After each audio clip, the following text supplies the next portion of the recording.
Okay. Lower that moody music. Hello, everybody. It's me, Francisco, here for Sports Goofs number 183. I'm joined by my good buddy Charles here.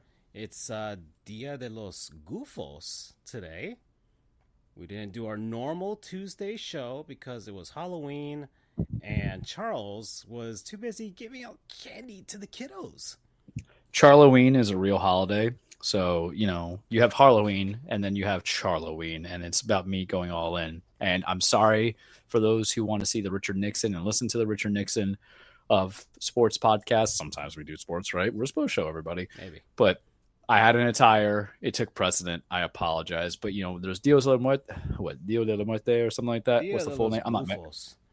Yeah, exactly. And I remember talking about it at work, and I had to go to one of my coworkers. I'm like, I'm not Mexican, man. I don't know how to explain. It's not a holiday that my people Yeah. celebrate. Yeah, it's true. It's true. Yeah, and I'm not fucking one. I'm not two because I have to finish that. I'm not fucking Coco. Oh yeah, I'm you trying know. to. I, I'm trying to. I'm doing tallies now, so I'm trying to do the tallies. I have to remember to do that. So thank you for reminding me. yeah, that works. But I'm See if not I can remember Coco, again dude. of If anything, I'm in Canto because I am half Colombian, and I'm not even that kind of Colombian looking, right? Because Colombians, am I right? Love the food. Yeah, Love the food, Colombians, but the huh? women, and trust me, us men are just as bad. It's a stereotype for a reason. Yeah.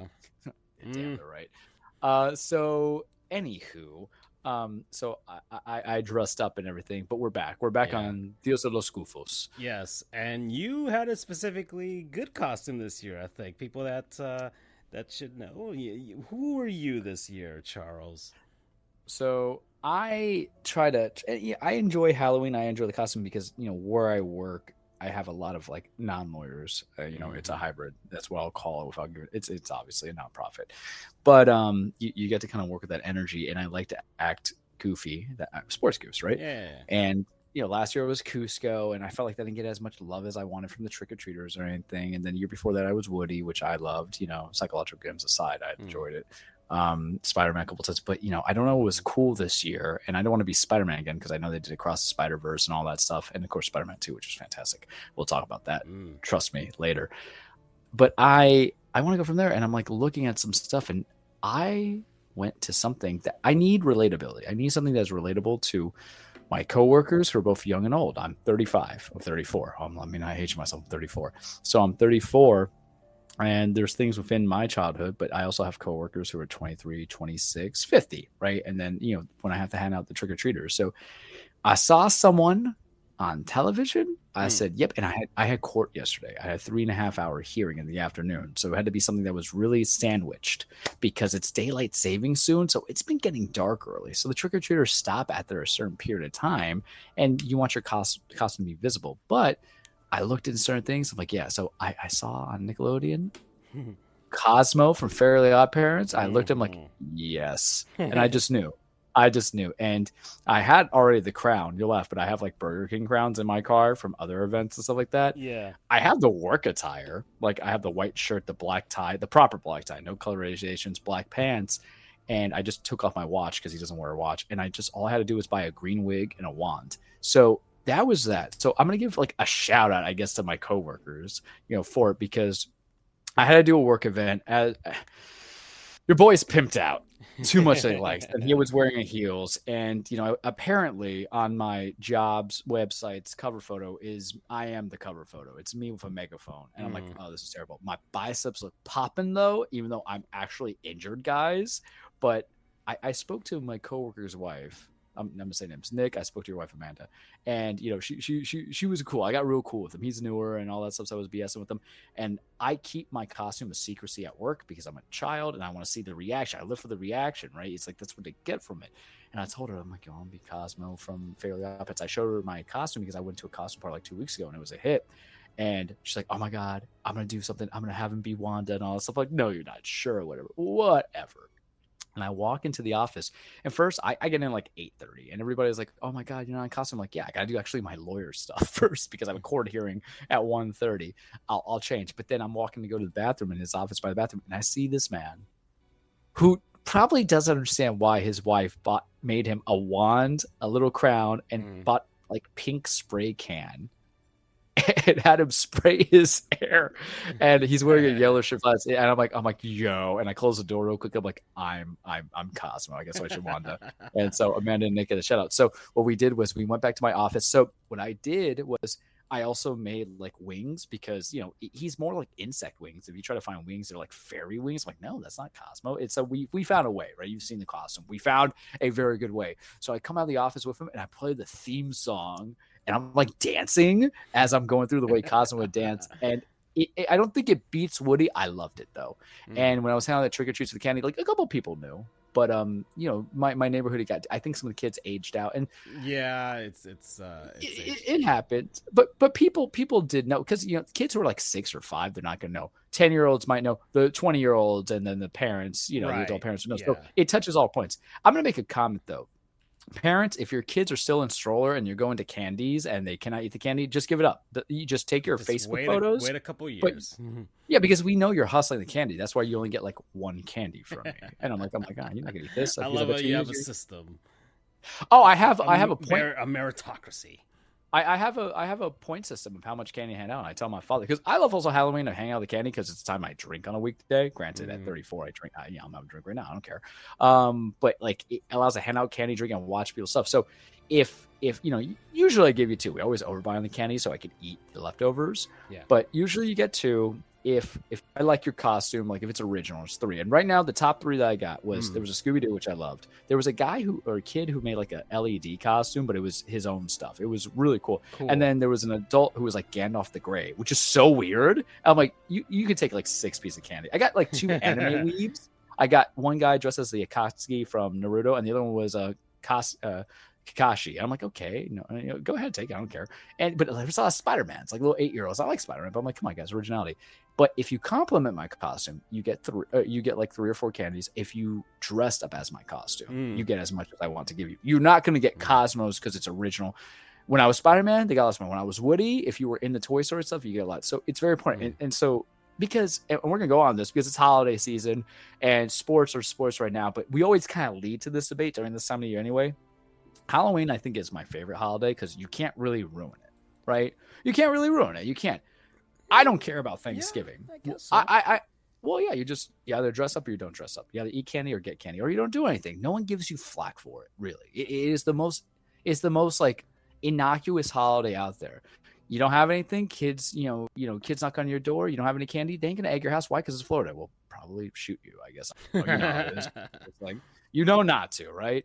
But Thanksgiving, everybody argues about who cooks the food. People don't make food. Remember the Thanksgiving from hell about 4 years ago when they didn't have the mashed potatoes, and I told you guys I vented that frustration. Mm-hmm. And it's a Hispanic household, so yes, you can have your arroz con gandules. I don't care really. I'm actually petitioning to get lechon for this year. I love lechon. I think everybody does. Because turkey is just so dry. As deli meat, sure. Let me get some of that, in that sense. But if I can just get something of the lechon, just a suckle of it, just a bit of it, because you have a multitude of people, and you know what I hate about Thanksgiving? Everybody thinks they cook the best. I have never seen more egos in my life. And I have other reasons to hate the holiday, but I'm not gonna get depressed about. Do you mean by people who think they themselves cook good, or that my mama cooks good, or whatever? Yeah. Or but like, I gotta make this. I gotta go from there, and I need it on this day, kind of thing.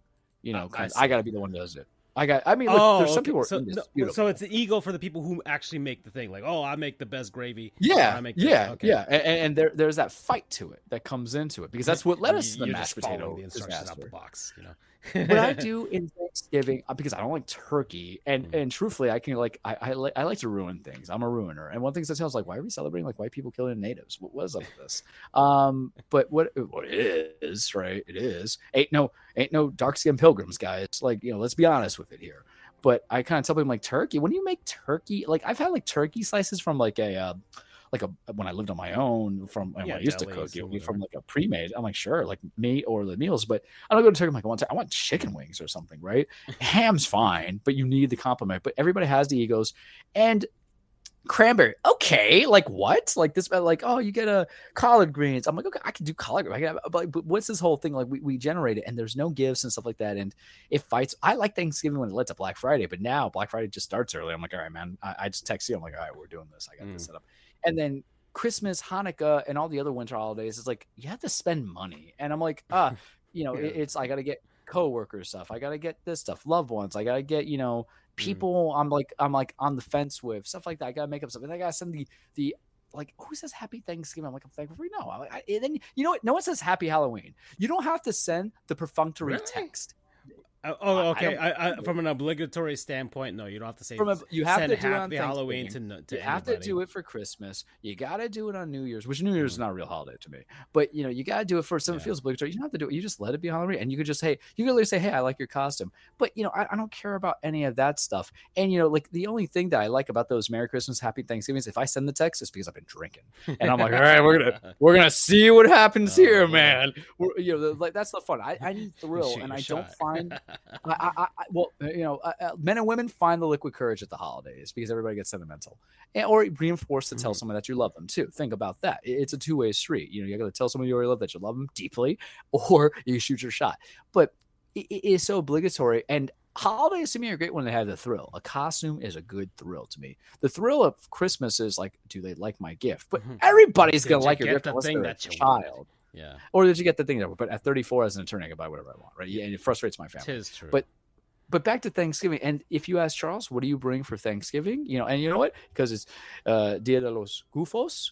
We talk about Dia de Pavo was an episode title, which I think we should do Dia de Pavo part two coming up, right? But this is the time of the year because soon, guys, we're gonna become a food show real quickly. Yeah, it'll be that way.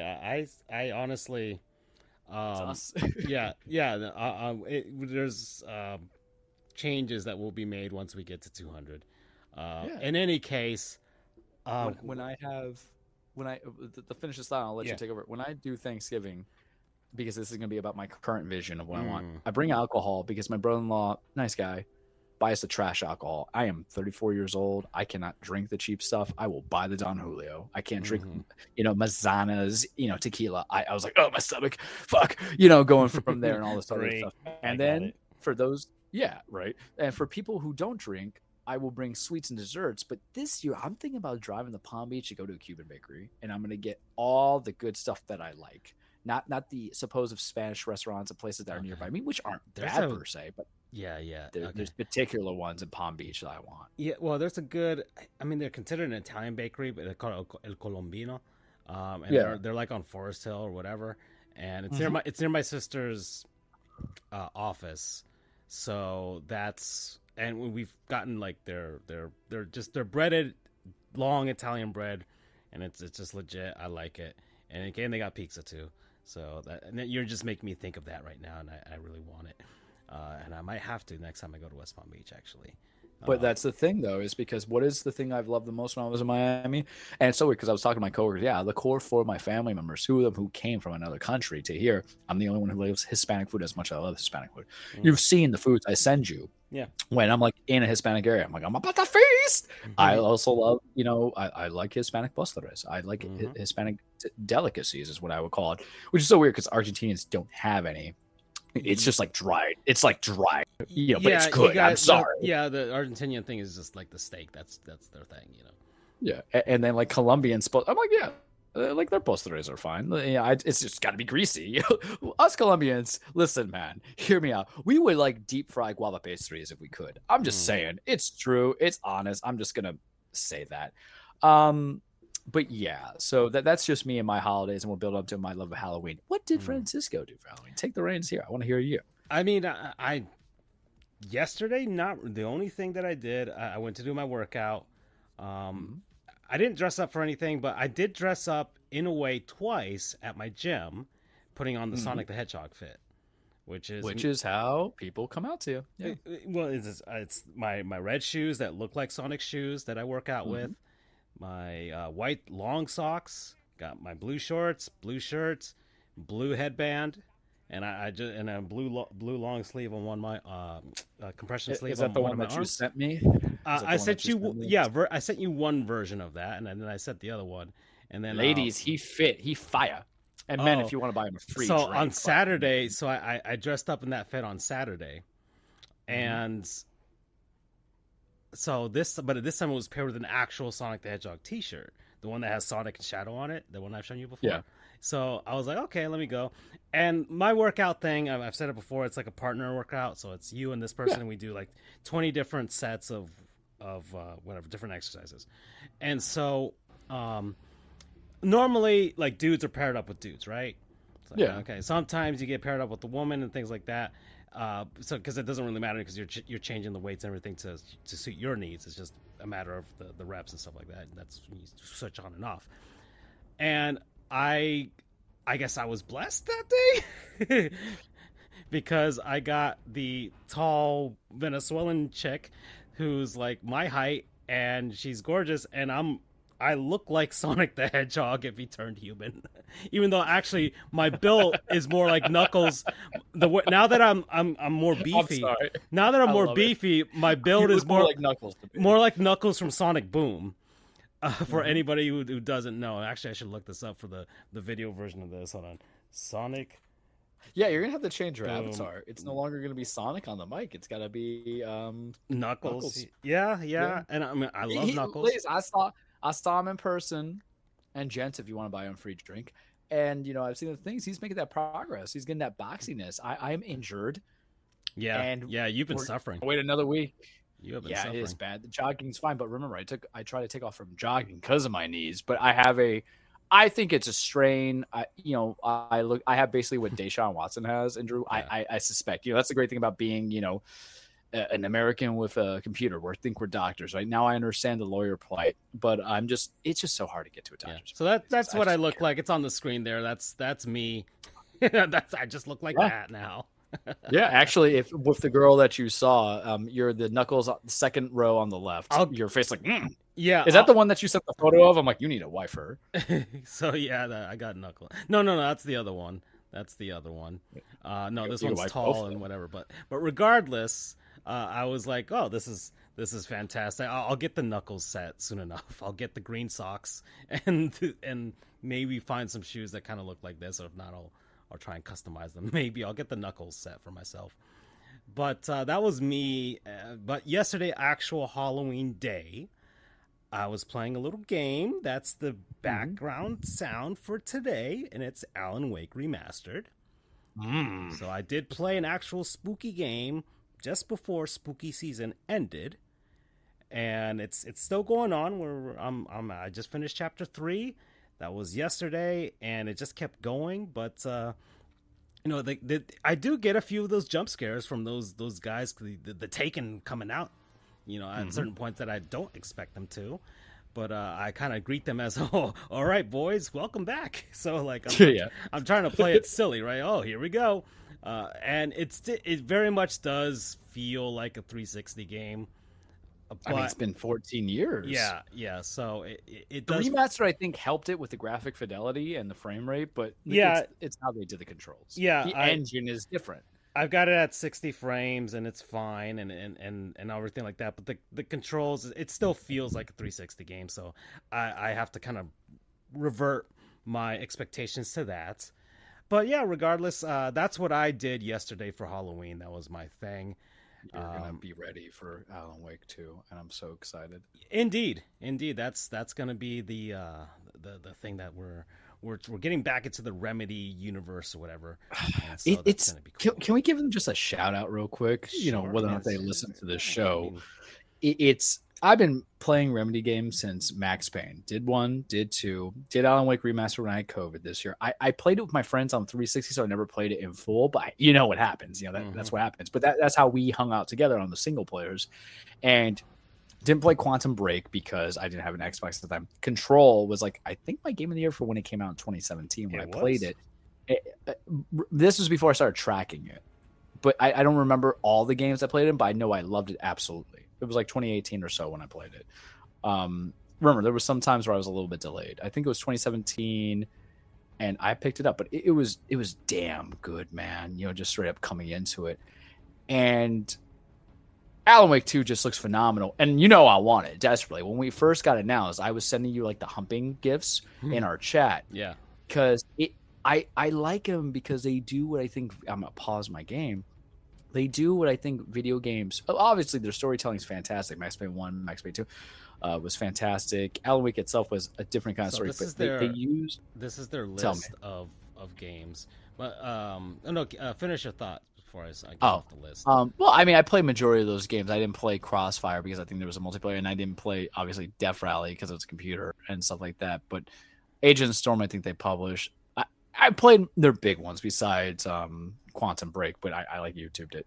And it's not connected because of Microsoft and the rights, but they use video games the way I want media entertainment to be used, more than just like press this button, press that button, X, Y, Z. They really kind of immerse you in characters that you can be invested in, some interesting stories. And how they did Alan Wake 1 to me, it was just like Twin Peaks, right? And then Control was kind of like Twin Peaks. And it's weird. For a show I didn't like watch religiously, there was an aesthetic I like it because it felt like it broke through the conventions of the norm. And the reason why I give them the highlight, the same way how I gave the highlight to Max Payne, because they created the bullet time shooters, or they perfected it, and they did the graphic noir stuff that came into it, the comics, is because when you see the copy and paste with some games in the gaming industry, like every first person shooter known to mankind from 2007 to 2018, man, you really appreciate what they go on. And I've heard, Alan Wake is the jump scares. I have heard Alan Wake 2 is one of the best survival horror games out there. And some people say, well, if you're already using this engine for Wake 1,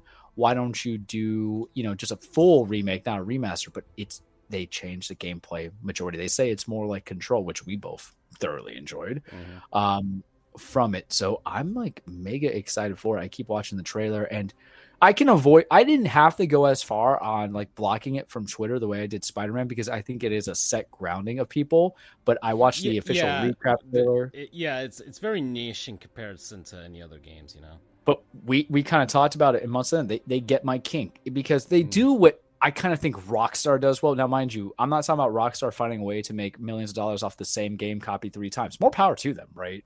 It's about Rockstar did do their own things to make individualization of the game media with Red Dead 1 and 2, Grand Theft Autos, Bully, Warriors, Max Payne 3, fantastic game. On top of some other stuff. Now, the last few years, I feel do that. So you build into it. And I'm just giving them that shout out. Oh, they could be my non-sponsor, but I haven't technically played a game from them in 2-3 year because I did the Control expansions when I first got my PlayStation. So it was 2 years ago when I got my PS5. But I'm so ready. I was staring at it. And my problem is I don't want to play it just yet because I just played another game, which you'll hear about soon. And you need some separation, man. You just need a cool off period. From big game to big game, right? And that's what I hate about this time of the year, because Wonder can kind of wait first. It's not, it's going to happen. It'll be my December game. We both know it. But Wonder's the only one. Everything else I can kind of wait on, unless I really feel compelled to get the Super Mario RPG. But I think it'll be okay. But you're playing Alan Wake. What's your thoughts on it? I mean, so 3 out of the 6 episodes in. I mean, so far, it's. I'm glad that I didn't do the deep dive lore wise after I had played Control, because I didn't spoil anything for myself, because I've done that with the Metal Gear series. Like I know what happens in Metal Gear Solid 2, and maybe that's why I'm not in such a hurry or to play it right now. I played the VR missions and everything like that. I've played like a ton of them now. But I haven't gotten into the story because I know what's happening in the story. I know what's going to happen. I know that you play as Raiden, and the whole thing is a big thing about Kojima talking about memes and how those affect the world and everything like that. I get the grand message that he was trying to tell with that game. So there's really nothing for me to do except just to experience it for myself. But I'll be experiencing it from a observatory's perspective, right? I'm not doing it like that. It's what I call like the Sixth Sense situation. The ending of the Sixth Sense. It's been so long. You're told it's so great. It's the fact that what's his name has been dead. Now you just watch it for the for what the whole like basis of it is. I think that's one of those common things. Or the Casablanca. I think this is beginning of a beautiful friendship, kid. Kind of thing, or here's a you kid, but begin a beautiful friendship. So you get like the guts, even though the finish line. Right. So with Alan Wake, I'm still I still have to go back and remember like everything that happened in Control and everything that had to be tied with that game and the events and everything like I that. didn't see Control being the Alan Wake connector, and that's what I liked about Control. I'm like, man, this would really, and I remember like this would feel like the Alan Wake game that comes around, and then I play it, and then they get a certain scene like, yo, and when you can get a reaction like that to call back to a different time, a different game, you get automatic perks for me on that. That's just me. Yeah, and creating an interconnected world amongst your games that I think people were like, oh, this would feel natural. And so that just gives a plus to everybody who enjoys your world and your world building anyway. So now it kind of creates all of that, because the entire concept of Control is it's inspired by the SCP, right? You know what SCP is, right? Yes. So Secure, Contain, Protect. That website, which has a bunch of all these supernatural phenomena type of entries into it, which is pretty cool. It's a pretty cool fictional thing. You can do a deep dive of it, but Control is directly inspired by it. And so when you tie it to Alan Wake, it's like, oh, that totally makes sense to me. That this is just another one of these events in this pseudo SCP thing that Remedy is creating for themselves. And it's pretty cool that, hey, that means they can they don't have to stick with just Control and Alan Wake. They can create a new series and then tie it to these games anyways, even indirectly. So they're not really weighing themselves down or anchoring themselves by, okay, we have to stick with the series. It's the only thing that we do. No, we can build within this one world and create all kinds of storylines and all kinds of places for ourselves. That I think the really cool thing that they do is that they don't really play with the logics of, because of it's based on all of this supernatural stuff. They don't have to completely base their stuff on anything that really makes sense, because there's going to be YouTube videos and everything that I'm going to be watching to kind of get back into it, that's going to try to explain what the heck is going on and give a reason for it, but they'll never give you the reason, because sometimes that's even better than anything else. I'm playing through, like, they have those little things from nights during Alan Wake called Night Springs, which is like a Twilight Zone homage. And if you go back to old Twilight Zone episodes, some of them do have an overarching message that Rod Serling's trying to tell you. But some of them are just like him just trying to, I'll use my first one here, fuck with your mind. And just trying to tell a messed up story in order to, I don't know, just get a rise out of people, or just be like, oh, I want to tell this story because X this. And there's no real message behind it, just then out of an entertainment factor for himself. Isn't that human nature, that we want the answers to everything? We want everything spelled out to us, and we don't, we don't want to think about some stuff. And that's what I like about the medium, because I want thought-provoking concepts. That's right. And sometimes it's better when you don't explain it and you just leave it as an open concept for everybody to debate about, which is, I mean, and that's another thing if you want to compare it to Metal Gear. That's why Kojima didn't want to make MGS4, because MGS4, from I've seen the play and everything like that, and the analysis of it, basically, like, they explain everything that happened in the past games. Almost every game, just to ground it someplace. But it seemed like they were over explaining it. It's the same thing like with the Star Wars prequels and stuff like that. They explain how the Force is, like, what the Force is made is all these metachlorians or whatever they call it. It's like, metachlorians. Yeah, there's like, why, you don't have to explain it. It's just magic. It's just things that happen. We don't have to explain everything. So or you can just say it's mutation. It can lead to it. But you don't have to do it. It can just be a mystery. Like, there's stuff in our own world where we don't know shit. So for comedic effect, can I tell you what my one complaint with Control was? You're talking about supernatural characterizations. I did not see one Hispanic person. Oh, well, they have to remember, it's just the Federal Bureau of Control. They're in the United States, so maybe they're just dealing with the stuff that's happening in the U.S. Because I bet you there's some brujeria going on in Latin American countries. You know what I mean? And plus, in Alan Wake, they were talking about Cauldron Lake and how, like, the Native Americans had, like, legends about it and stuff like that. So there is something behind that. Maybe they'll be able to have, like, a future game that'll tell a story in a setting outside of like the United States. As I'm dick riding 3, Remedy even more. What is confirmed for future games? Because look, I'm going to encourage, like, Volition Games just got shut down. They made the Saint Road remake, which was apparently atrocious. But I'm going to support game studios if I like them. I'm sorry, it's literally what we do in the non-sponsors. So this is actually just me sponsoring sponsor. Like, if there was an Alan Wake 2 for us that we get paid for, I would not shut up about it, about Remedy itself. But they're doing a Max Payne 1 and 2 remake, and you know your boy is buying that. One Max Payne as a trilogy, even with Rockstar publishing and developing the third one, was very foundational on my mindset. I think in cinema that that's how my brain goes, and like with music and everything. So it's fine. They are going to do Control 2, and I'm like, now I really I'm salivating. I'm playing Alan Wake 2 because I want to see how we get to the present as a payoff for waiting 15 years essentially.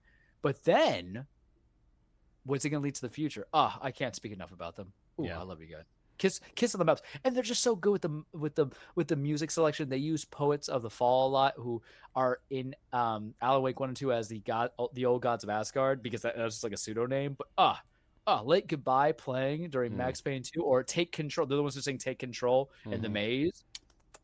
Mouthwater. Yeah. So that's what sports show, everybody. Yeah, sure, it's a sports show. Play NHL 24. I'm gonna buy it during Black Friday. I've been thinking on it. I haven't really been playing it. I've been playing more MLB The Show lately because that's fine. I'm doing Road to the Show right now, and I'm just playing with my own character and just living out the fantasy right now. Well, let's do game analysis with sports. In the first hour, because we have apathy, as you see in our title. What's your thoughts on MLB The Show now that you have a real controller?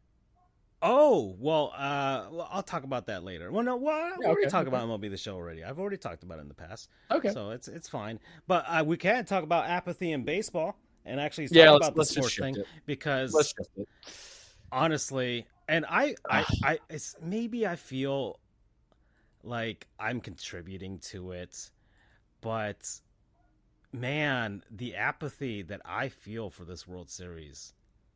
Do you know what I love about it? I don't. And let me just say, I don't exactly have any sort of animosity towards the Texas Rangers. I don't really feel anything for them. It'd be nice. Okay, cool. They could win. I think they'll probably win their first World Series tonight. It'll be over, right? And fine. And I don't really have animosity towards the Diamondbacks. They finished with the same record as the Marlins. But even then, I honestly do feel if the Marlins were in this World Series, we'd have the same narrative. But I think it might be. I think people will actually try and tune in and watch to see if like a third team from down here would lose a championship in the same season. So I think people would watch just to hate on us and see if we would lose compared to see the Diamondbacks play in this one. So I still think the Marlins would draw some more people to watch. But I mean, I don't exactly know why. I think maybe part of it for me is that despite the fact that the Texas Rangers spent a ton of money on players and the Diamondbacks have this, whatever feel good story of these guys, I still don't resonate with anybody on those teams. Like Corey Seager's on the team, okay, you got to pay a bunch of money. Marcus Semien's on the team, okay, you got a bunch of money. Jake DeGrom's on the team, he hasn't pitched since like April. So Max Scherzer's on the team, but I don't feel anything for the Rangers or their players, and I don't really feel anything for the Diamondbacks. Okay, Corbin Carroll's amazing, and maybe he's the future, right? He does everything well. He runs really well. He's probably the fastest guy in baseball. He hits and everything like that. And they got Ketel Marte, who's been one of the best players secretly out there in Arizona. And Evan Longoria is the old man who might actually get something, but probably won't.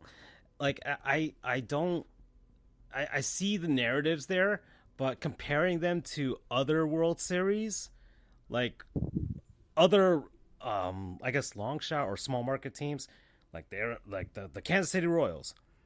That was their second season when they won, but it was the second season of a back-to-back where they actually had a really good squad. And the first season was they were facing the Dynasty Giants, and they lost to them. And the second season, they were paired up with the New York Mets team. So that, of course, is going to drive ratings.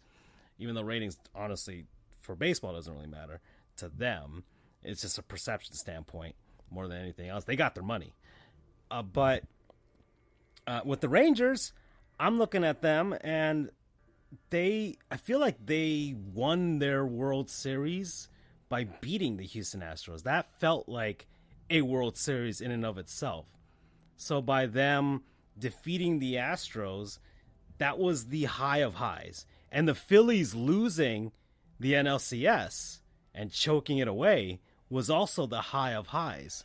So we get to this World Series, which isn't as compelling compared to the NLCS and the ALCS. The Battle of Texas was more interesting, went to 7 games, and the Diamondbacks getting the Phillies to choke in 7 games and everybody laughing at them was more exciting. And so you leave with this apathetic World Series, and that's kind of how I feel. All I have to say is you literally validated me when we talked about the start of the World Series 2 weeks ago and when I put in the chat. Because is that not what I laid out? You're telling me Arizona has the players of the future, but you got one-hit wonders, and you're telling me Texas, and what I've been saying about Texas, I can't have them win because they literally did what we did in 2009. A good coach, above-average coach, free agent spending, there you go. It's the formula that everybody's been following. I haven't watched a bit of it. And it's because you do need narrative. You do need build. It has been projected as the least watched baseball series. And they're even lucky. I think some of those people watched this because they like Bruce Bochy and they knew what he was doing. You know what I mean? It's fine. And you know, part of the reason, and I say this with arrogance, but also assurance, we know both of those teams, neither of those teams are going to be there next year. I said Andrew tried to, and you want to know how I know Andrew has not been watching the World Series? Because he got dramatic about Garcia getting injured. I'm like, bro, have you not? They've always had hitters. Yeah. They've had issues with the pitching. Like, we're all there for it because it just hasn't been there. It's been blowouts, except for that game 1. Everything has been a blowout, either when the Diamondbacks won or then when Texas was putting on the scores. Like, 11-5 is not as close as you think it is. When it was 10-0 for a long time, they just took the foot off the gas. Right. But there's no investment. There's no caring. And Arizona's not going to be there next year. I'm saying it. I am legitimately saying it. I feel it. If I'm wrong, okay, bookmark it, and I'll buy an Arizona hat next year, right? And then with Texas, we were talking about rivalries in the group chat because what you guys don't realize is that there is some structure between Francisco and I of what we actually talk about the show. But the thing is, with sports being there's 7 days a week, things are so day to day that what we can talk about on a Friday loses importance come a Wednesday. Do you understand? So like what were we talking about? Like, there is actual like intelligence in this mockery of a podcast. If only we had like a live stream of our group chat, you know? Yeah. And the whole thing was we were talking about it. I'm like, okay, but Houston, you know, because we were talking about Houston and Texas as rivalries in the AL and how it's just dead. And we're beating a dead horse in Boston, New York. And how we said that we don't think Houston's going to be there next year. Why? Because you have 2 starting pitchers that seem to be done. Take him to the barn. Scherzer and even DeGrom, who I like, but I would be more invested. I would watch it if DeGrom wasn't hurt. I don't care about Scherzer at this stage because he's been really bad. They brought him back too early. He should have been cleared to come back in the World Series when he was clearly injured during the ALCS. I'm not and this is the most damning thing you can say because we all love baseball collectively and as the broadcaster of the show, I'm not missing any memorable moments by not watching. Unless the Diamondbacks come back and finish it out, right? That is the one conditional, is it not? To be on the brink either today or tomorrow, they have to really push it to the 7 because they're down 3-1 or 2-1? I mean, it's 3-1. Like tonight's the night. Tonight's the night. Dexter Morgan here. But that's the thing. It's like, unless they pull it off, that's the only. And right now it's 0-0 on top of the first. So I'm not even gonna watch an elimination game because elimination games kind of suck when the other team seems clearly at a disadvantage. In Zona, you do play your record sometimes. Sometimes you play above your record, but sometimes there's a point in the playoffs, and we've all been there as teams. All of us getting to the postseasons. You play a record. Texas is 90-72, but it was a 1-game decision between them and their division win against loss to Houston. Yeah, that was basically an in-division tournament between them and Houston and Seattle. So and Zona went 84-78. So I mean, Arizona played your record. Arizona and I guess the Marlins got bailed out in some sense by the Chicago Cubs choking, but even then that would have been one spot, and Arizona actually would have lost that tiebreaker to the Marlins. So Arizona's only here because the Chicago Cubs couldn't get it done. Yeah, that's the thing. That's literally the thing, right? It's so, and people forget that because we fall to and this is the problem with sports. All of us, all three of us, and Doug, who's an OG, all four of us love a Cinderella story, except when it's our team going against a Cinderella story. But we forget the fact that the Cinderella story is because you kind of suck at some point. You know, the Diamondbacks weren't supposed to beat the Yankees 20 years ago. So if they lost, we're like, oh man, that was a really deficient team. Or, you know, let's try to figure out a Cinderella story for. I mean, once again, I'm reiterating this point. 2003 Marlins. Well, no. I recant my statement. Actually, I posted that on my Marlins history account because, like, sorry, I had to call you out on it. Like 2 weeks, after they had eliminated the Dodgers, and they were like, okay, and then I think they got back to tying the series against the Phillies. I'm like, I think I'm feeling a little, or no, it wasn't tying with the Phillies, but it was before they faced the Phillies, but they had beaten Milwaukee and the Dodgers. I'm like, hey man, they're looking pretty good. They're getting hot. And then they beat the Phillies. I'm like, oh, okay. They beat them in 7 games. The Marlins won in 7 games. So I didn't. And then the Marlins didn't get blown out by the Yankees in the World Series in any of those games. So I'm like, yeah, never mind. Because I feel like if the Marlins had gotten blown out in any of those games, like people would have been like, yeah. And people hate me when I say this. If I don't know more than 4 players on your team, that's not a sign of a winner. Yeah, it's not ignorance.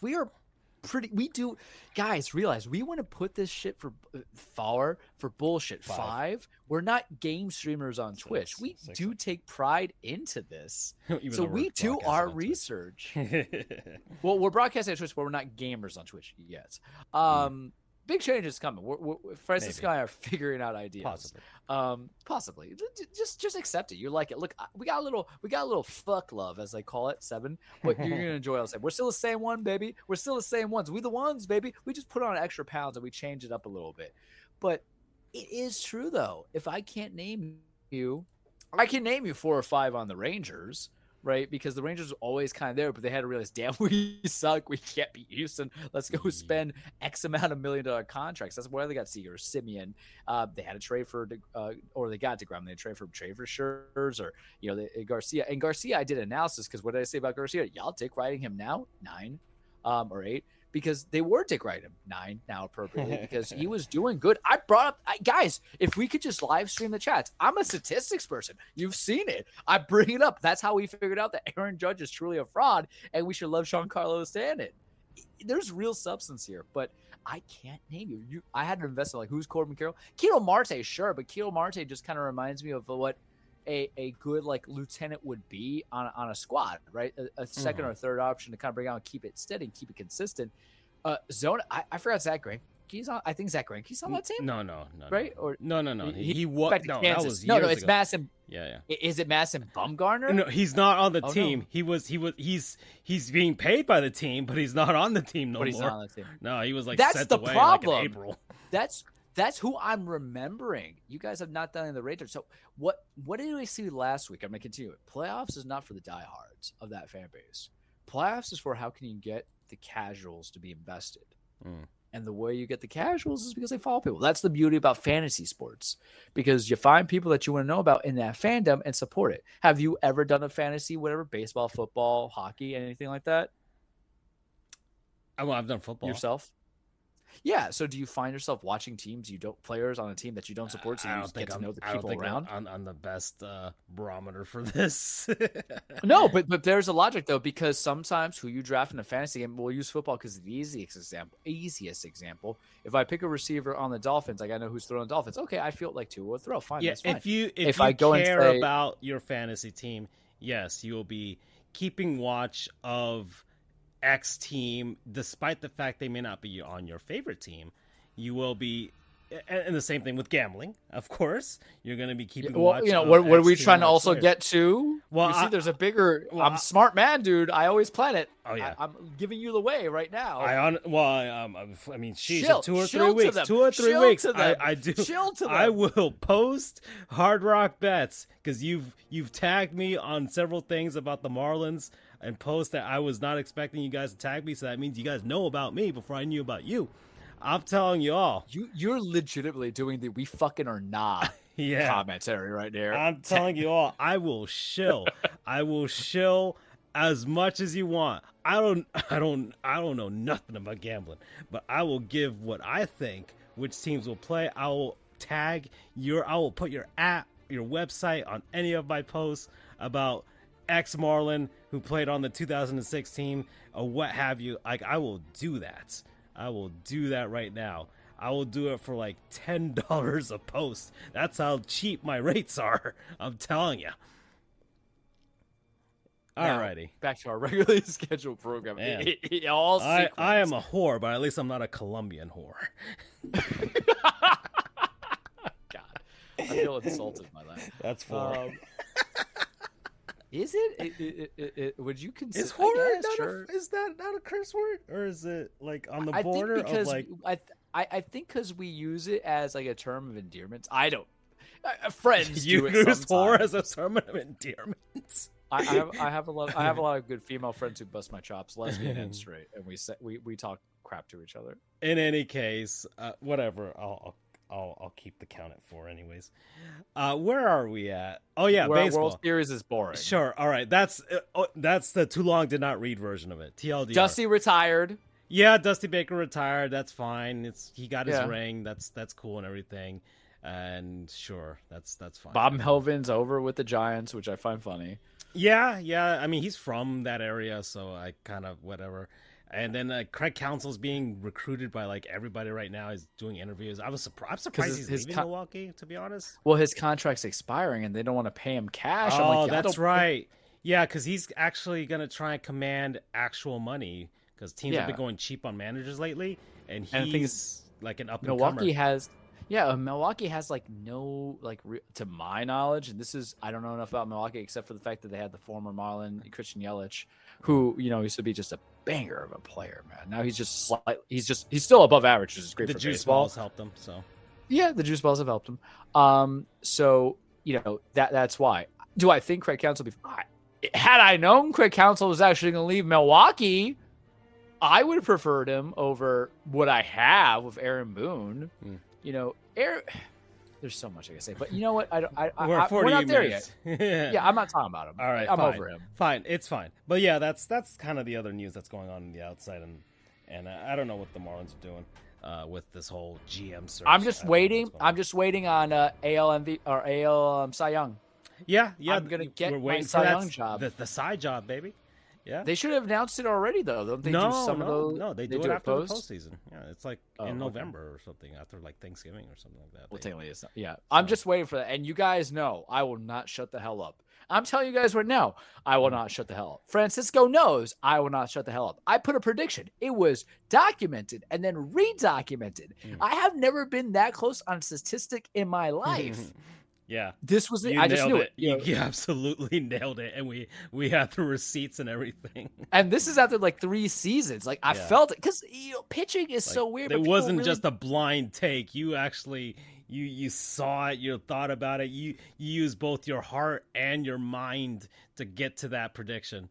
I was on point with the wins. I was 1 win differential off to what I had predicted for the Cole job for the Cy Young. Well, that's because he got the over. He went above and beyond your expectations. Just for and that's factoring in no decisions. Which, if you add in decisions, it's 20 wins essentially. Man, I'm not gonna lie, I'm proud of that. Because baseball is a very hard sport.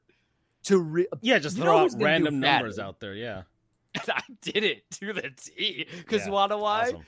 Because I have the ultimate goal fan base. Yeah. And like I am that guy. Like I want his jersey, but we have the rule that we can't do it. But He needs the we've ring. never had the pitcher like that. Mariano was a relief pitcher. I don't count Pettit as the guy. You know how I feel. Clemens is the last guy that was like that. I like Clemens. I'm sorry. I know business people. Hey, he's very pleasant on social media. I don't know if you've seen his his Twitter account. He's very wholesome. He's like, hey guys, what do you think about baseballs? I'm like, what do you mean? Yeah, like the color and stuff. Like he'll post stuff like that, like, or something happens. It's like, what do you think about Game 1 of the World Series? And it's like, why are you making me like you? and I know I'm gonna say like two sacrilegious things. One, like Mussina got into the Hall of Fame largely because of the body work of being a Yankee, but regular season Mussina is my Hall of Very Good. And then I love CC Sabathia. You know this. Remember when he retired and I had like tears in my eyes? Well, CC, I think, is a Hall of Famer. So absolutely. I've already gone on a dive solo for that one. But I feel like Cole's level of what he's been pitching 2 out of the 3 years he's been with us is very different than the level that what CC was doing. Yeah, CC accumulated his stats because he was, despite being a big dude, he was healthy for the most part. Just, right at the end, but even then, he's an older pitcher by that point, right? It was what it was. But he accumulated his stuff. He was just consistent. He got me my ring. But Garrett Cole right now, and actually not just now. He was with it with Houston. He was with it with Pittsburgh. Is just on a superstar level Hall of Fame trajectory. It's God tier. Yeah, like he's dominant.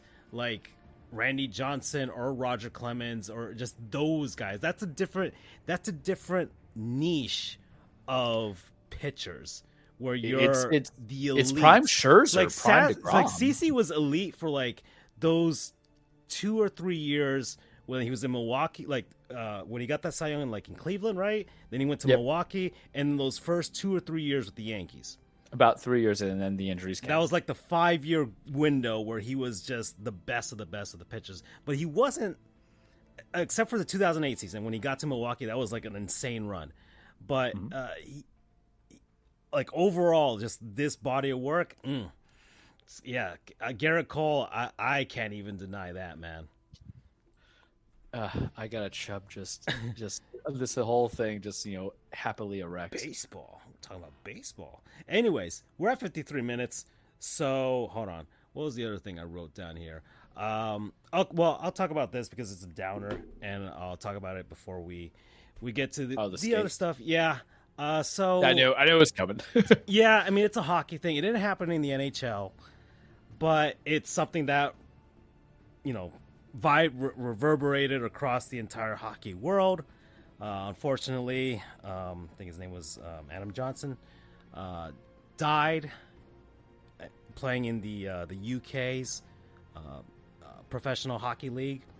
Unfortunately, he received a skate to the neck by one player, Pat Graves, and it was just a freak accident. I'm going to go out there and say it right now just to get ahead of it, because there's a bunch of people making a whole bunch of shit, and I'm going to add that's my 5th one, and I'm going to use it anyways, because it really is trying to push certain narratives, trying to make something out of something because they want it to be malicious, just to have a reason to make it malicious, or they're fucking racist because the player that happened to, unfortunately, it's 6.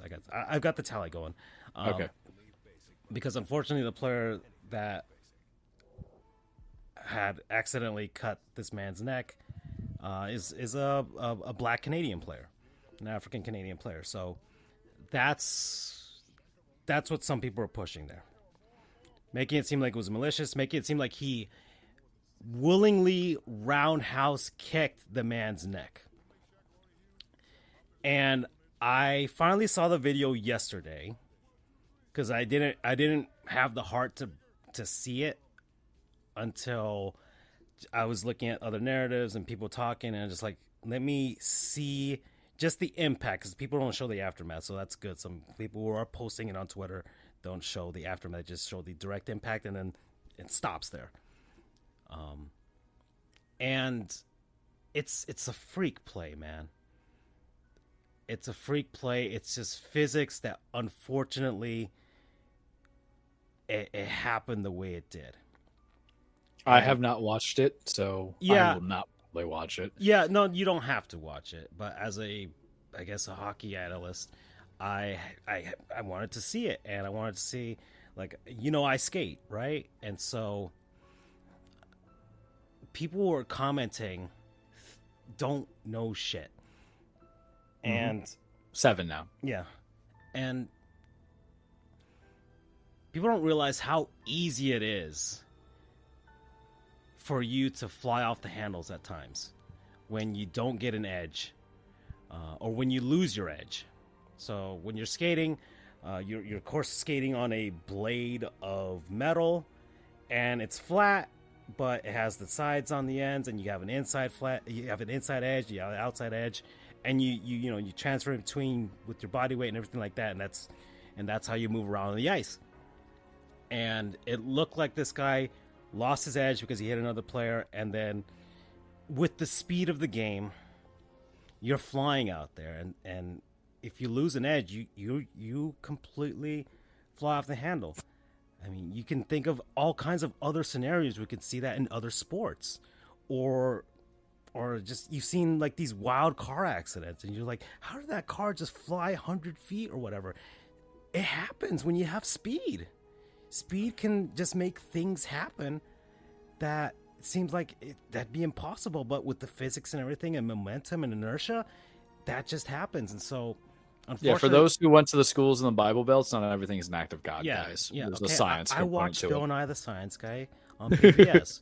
So it's unfortunately it brought this guy's legs up, and there are some people who've been posting other examples of this in the NHL, of just guys that have been just fly, and their bodies are just in the air, or their limbs are in the air, and it's not an impossibility for that to happen. I find it very difficult for someone to willingly roundhouse kick a person on the ice. I really do. It's not an easy thing to do. The things that figure skaters do, that's very hard to do when you're trying to focus on the game and you got other guys around you. But you can fly into that with a hit, or you lose an edge. And unfortunately, that's what happened. And it happened in the most unfortunate place. And I mean, you get the same thing too in any boxing. You get it in football. Like there's impact, or those situations. You can't control the world, guys. Right. And not everything is intentional or malicious on anybody's part. Yes, hockey is a rough and tumble game, and emotions get the best out of a lot of people. Panthers just had Charlie McAvoy for the Bruins, just got a 4-game suspension for elbowing Oliver Ekman-Larsson in the face when they played against the Panthers most recently. But that was completely intentional, and you could see it from the beginning. But this common sense, reasonable people will see it as just a freak accident that just unfortunately led to this. And it's happened before. It happened to a Panthers player in 2008 who got cut in the neck, and he fortunately was didn't get to that artery, right? And so he was able to survive, but he lost like 3 or 4 pints of blood. Like, he lost a ton.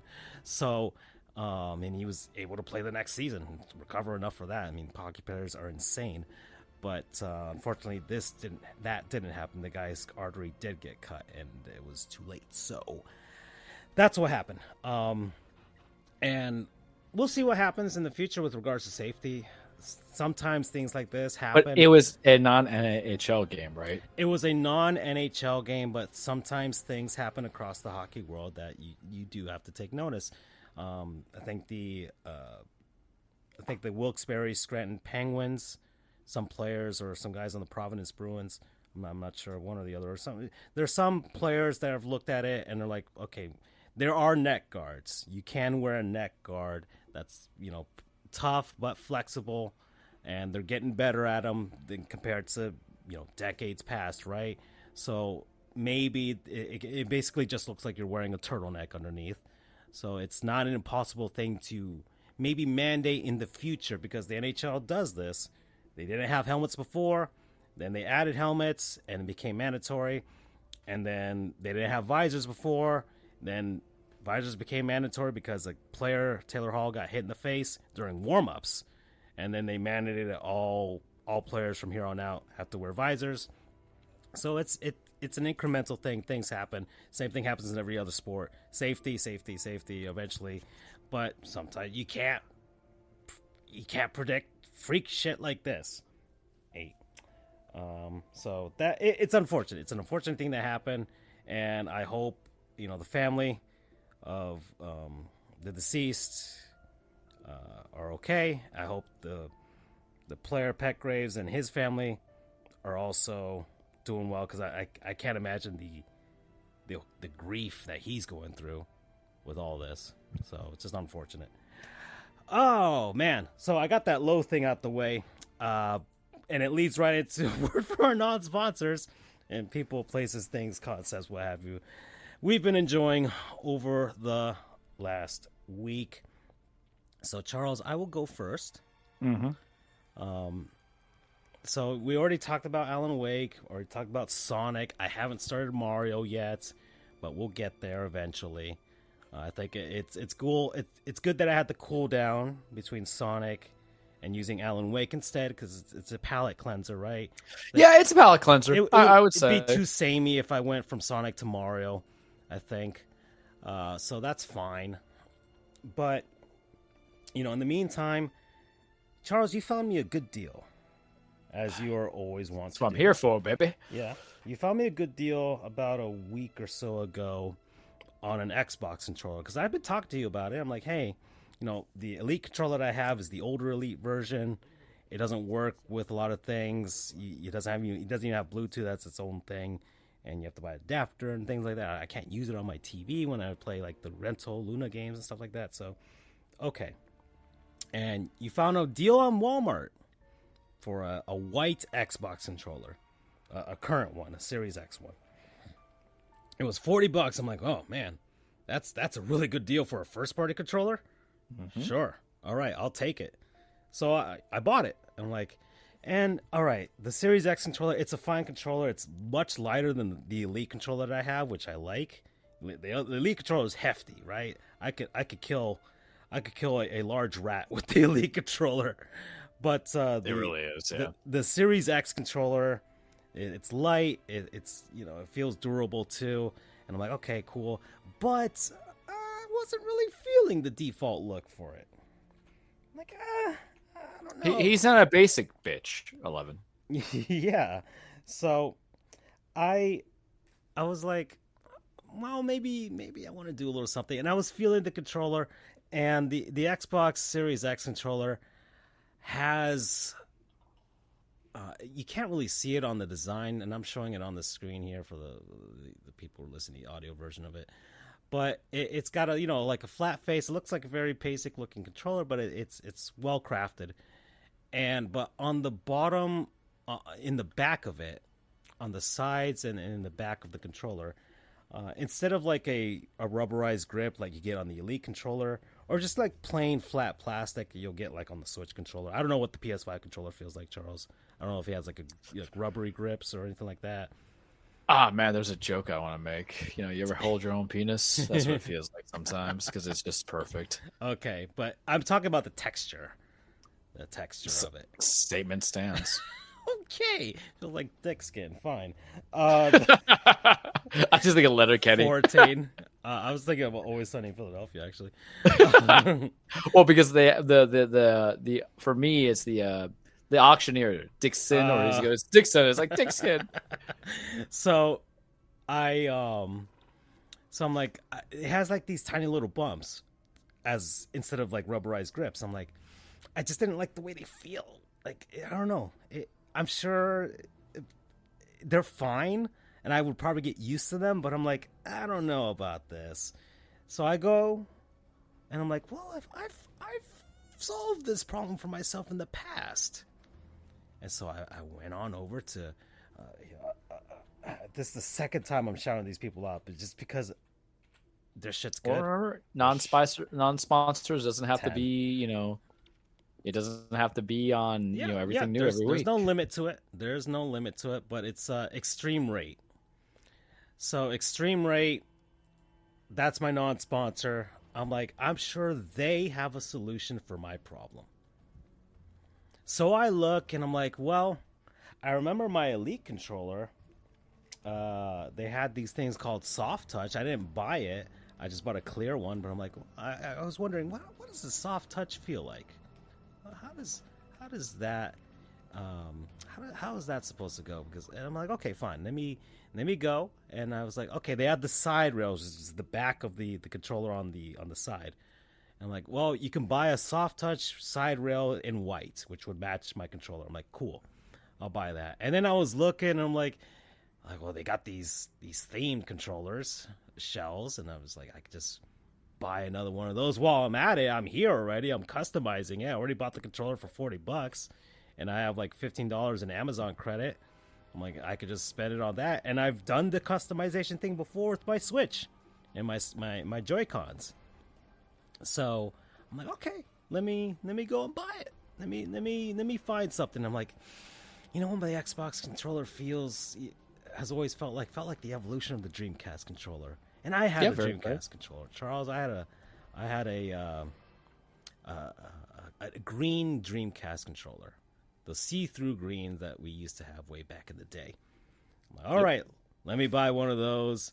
Let me create a modern homage to my old Dreamcast controller. And so I did, Charles. And they have a purple version of it. Here's the gradient for that one. And I like that white Power Ranger one looking over there. Yeah, they have certain themes that kind of sort of, they're not licensed with some stuff, but they'll kind of sort of look like certain things. But I'm like, okay, let me get this, and I got this one, but in green.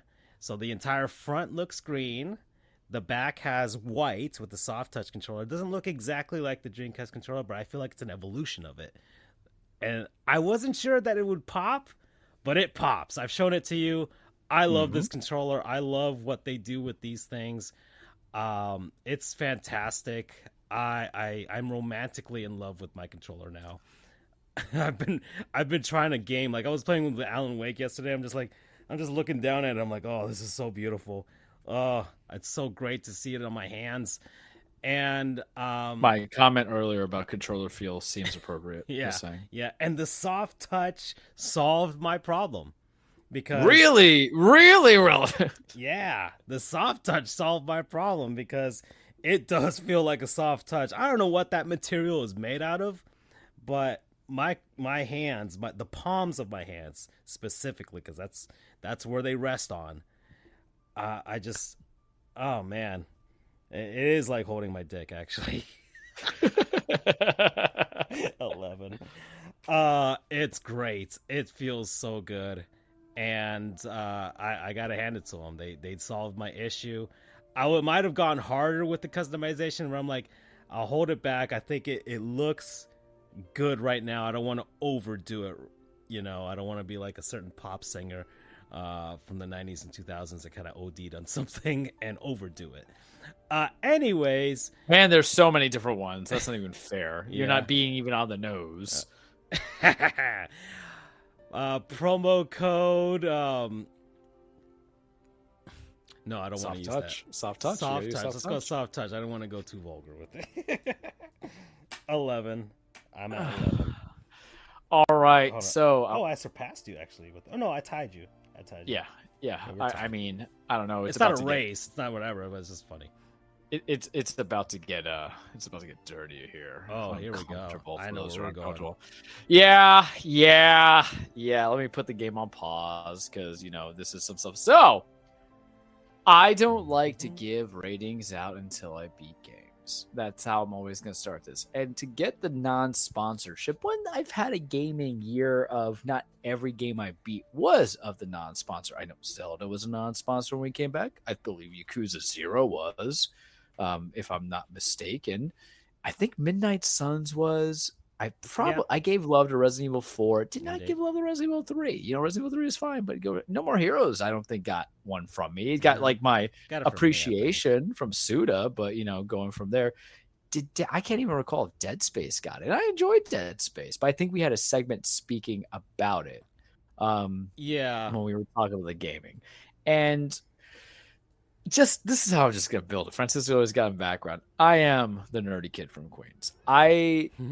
Just like Peter Parker, I love Spider-Man. I read the comics. I'm not as religious as some other people are, but it just comes from there. And it was interesting that when my first Spider-Man game was Spider-Man the Animated Series on the Sega Genesis. And it was hard because a lot of Genesis games were just hard to begin with.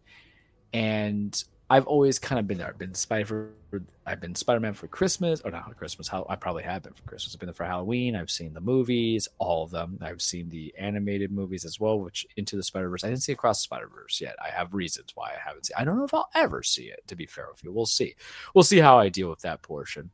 But there's a connection there. I like Peter Parker as a human being. I like Spider-Man as a construct, and I like the duality and then just trying to do the right thing and then losing. You win and save the city, but you lose in life. And depending how you read your comics, you know, I'm happy with him getting the happy ending. I'm not crazy too much about the Spider-Man multiverse, but it works. So we played Marvel's Spider-Man a couple years ago, and I was like a year behind, man, or at least 6 months. And I didn't realize it because I had been just such fatigue and disappointment coming with these video game license of comic book or movies, but it turned out being fantastic. And then we played Miles, and we had Spider-Man 2 that came out October 20th, and your boy in August birthday month redid and replayed 1 and Miles, not doing the DLC. Don't need to do DLC, but what everything did right in 1 and then Miles DLC came into that one. And we know the allegation. So I got it October 20th. I have beaten it. It has been beaten after 10 days. And I told Francisco, and I'm raising my voice because I'm annoyed with myself.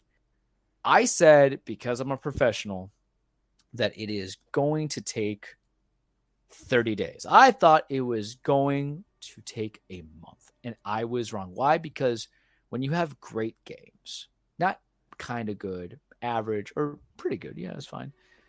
When you have great games, amazing games, spectacular games, superior games, all the ultimate games, all the Spider-Man lingo. I even played Ultimate Spider-Man that came out on the GameCube, which wasn't bad. You got to play as both Venom and Spider-Man. When you play excellent games, amazing games, superb games, you don't put down the controller. Your game sessions go from obligatory 2 to 3 hours of being an attorney and you're tired to like, I'm awake, we're doing this. We're doing it live. And that happened on a couple of days on the weekends, man, and even during the work week. So I played it 34 hours in, and I love it. I love it. I was concerned. I was scared. I saw GameSpot and IGN. I trust GameSpot a little bit more than IGN these days. Not that IGN's bad. Gave it an 8. I'm like, oh. And other people were giving it like 9s or 10s of the reviewers, but sometimes it's being a slave of the moment. I was like, oh, no, let's not do that, Daddy. We can't do that. And the first 2 games, I gave a 9. And so, like, I just need to be in the 9 threshold. So we got to do it, and it's an allegation. It is Insomniac who has done what? Ratchet and Clank, Rift Apart, which I believe I non-sponsored. Well, surprise, surprise, right? It was their imagination of both Kraven's Last Hunt and the symbiote suit, which was done in Secret Wars, but has so many allegations because yes, there's Kraven, yes, there's Venom, yes, there's other stuff. The return of Harry Osborn, all these things that kind of build into it. And man, I was in it to win it. It was such a good game. The gameplay is fluid. It ran at a perfect 120 FPS because, you know, Ramona does it, and Ramona is the road to all things. I would not get a PS5 if it wasn't for Ramona. Last year around this time, it was for God of War. This year around this time, it was for Spider-Man. But you pick up after Miles Morales' storyline, the continuation of number 1, which I won't spoil for those who haven't played it, because there's still some people like Francisco or Andrew who have not done so yet. But still have to for get on combat, PC. Yeah, the combat is excellent. The graphics are great. The gameplay is intuitive. The side missions are not a waste. There's a payoff, more so to what the third game will do versus what's going on to. I won't agree with my buddy Houdini called it a 10 out of 10. We'll talk about the rating in a second, but it was engaging. It was emotional. The first act is very slow. It takes about 5-6 hours to kind of get there. When we get to act 2 is when things come up. That final 5 hour, man, and I sent you clips of it when we finally do get to Venom. Boner inducing. I'm a There was bust. I'm a boss. I'm gonna tell you guys right now. For me, and my friend got to the scene where I was, there was not enough ejaculate left. I don't know if that's gonna count as a curse word, if it's a scientific term. I was shooting out baby powder at that point, because those final 5 hours, 4 hours, 6 hours was just the thrill ride of what they took me to get there with the emotion, the connectivity, and it's what I wanted, what I needed. They did it right. It stuck the landing. It had the emotion, because that was a thing about why I liked X-Men when it wasn't getting ridiculous. And then why I liked Spider-Man, to a degree, Daredevil, is the comics and the stories kind of get you that emotion. Not doesn't tug at your strings, but you feel a full circle come in with the emotions. It does everything right. I think it does Craven right. If you know Craven, it does Venom the way they have to do Venom for the layer of the story. I know some people, doesn't know people. They do Peter properly because, as you know from the trailers, he has the black symbiote suit. They do Miles very well. I like Miles into it. MJ's fine. I didn't have a moment where I'm really like, okay, I'm bored. I'm just like, I just need you to kind of take me there. Just guide me. The first 5 hours, so 34 hours into it, I was going back and forth because my heart says a 9, my penis says 9.5, because games are also about thrill seeking you. Whereas I was harping about Remedy, how they're my kind of entertainment, my media, and how they kind of do media itself and the platform's sake, not platform as a console, but using it as a platform. I do also want to play games that engage me and get the blood rushing. But I'm going to settle at a 9, because I think when I replay this game in about 2 or 3 years, I'm just going to do the story. I think the side missions were good, but the way you do the structure, it's kind of tough of how you do side missions. Because I was doing side missions to max out Peter and Miles. You get to play as both of them, and you do get to play as some other special characters. I will not say, because, man, I sent you the clip. Because it's not really a spoiler. They're in it, but, man, wasn't that great? Mm-hmm. Wasn't that fantastic? And you saw how, I don't know if you watched the videos I sent to your PS3 account for the PS app, but, it was just enjoyable. I think because my problem with the first game was I liked where the story was going, and then it kind of I don't want to say it didn't stick landing. It stuck it very emotionally, but it was a bait and switch that understood why they went to the bait and switch, but I was wanting them to go something more freeform. It's stylistic choices. It's like, do you go for the hard cam on the left or hard cam on the right? Where this one is that once they got going, the story is where you wanted to go. My concern is I think you did so much with this that I don't know how to do 3. And are we going to have an Arkham Knight situation? Because Arkham Knight situation, when it came to the story, you're like, if it wasn't for you played Arkham Knight, right? How do you close out this trilogy? Yeah, we know how they're going to do it, but did you? Because it kind of follows kind of the same patterns of how 1 did it and 2 did it. I think you gotta go vastly to 3. I think you need more grounded level because you have the symbiote. Venom's coming. Intergalactic play. How do you ground it out? It doesn't work. And the best way to do is just you make it to the motions. There are some post-scene credits, as I would advise anybody listening there. So watch the mid-credit scene and then watch the post-credit scene. Nothing to me that was life-changing the way my buddy was describing it to me. I think he just hopped on the Kool-Aid. I kept the black suit for the majority of the game. Once I had it, it looked sleek. It felt good. I grew up on 1995, 96, Spider-Man the Animated Series. I loved it. It was very rewarding. It did not give me the soft touch. It gave me the full hard ride. You know what I mean? So Spider-Man 2, PlayStation 5, loved it.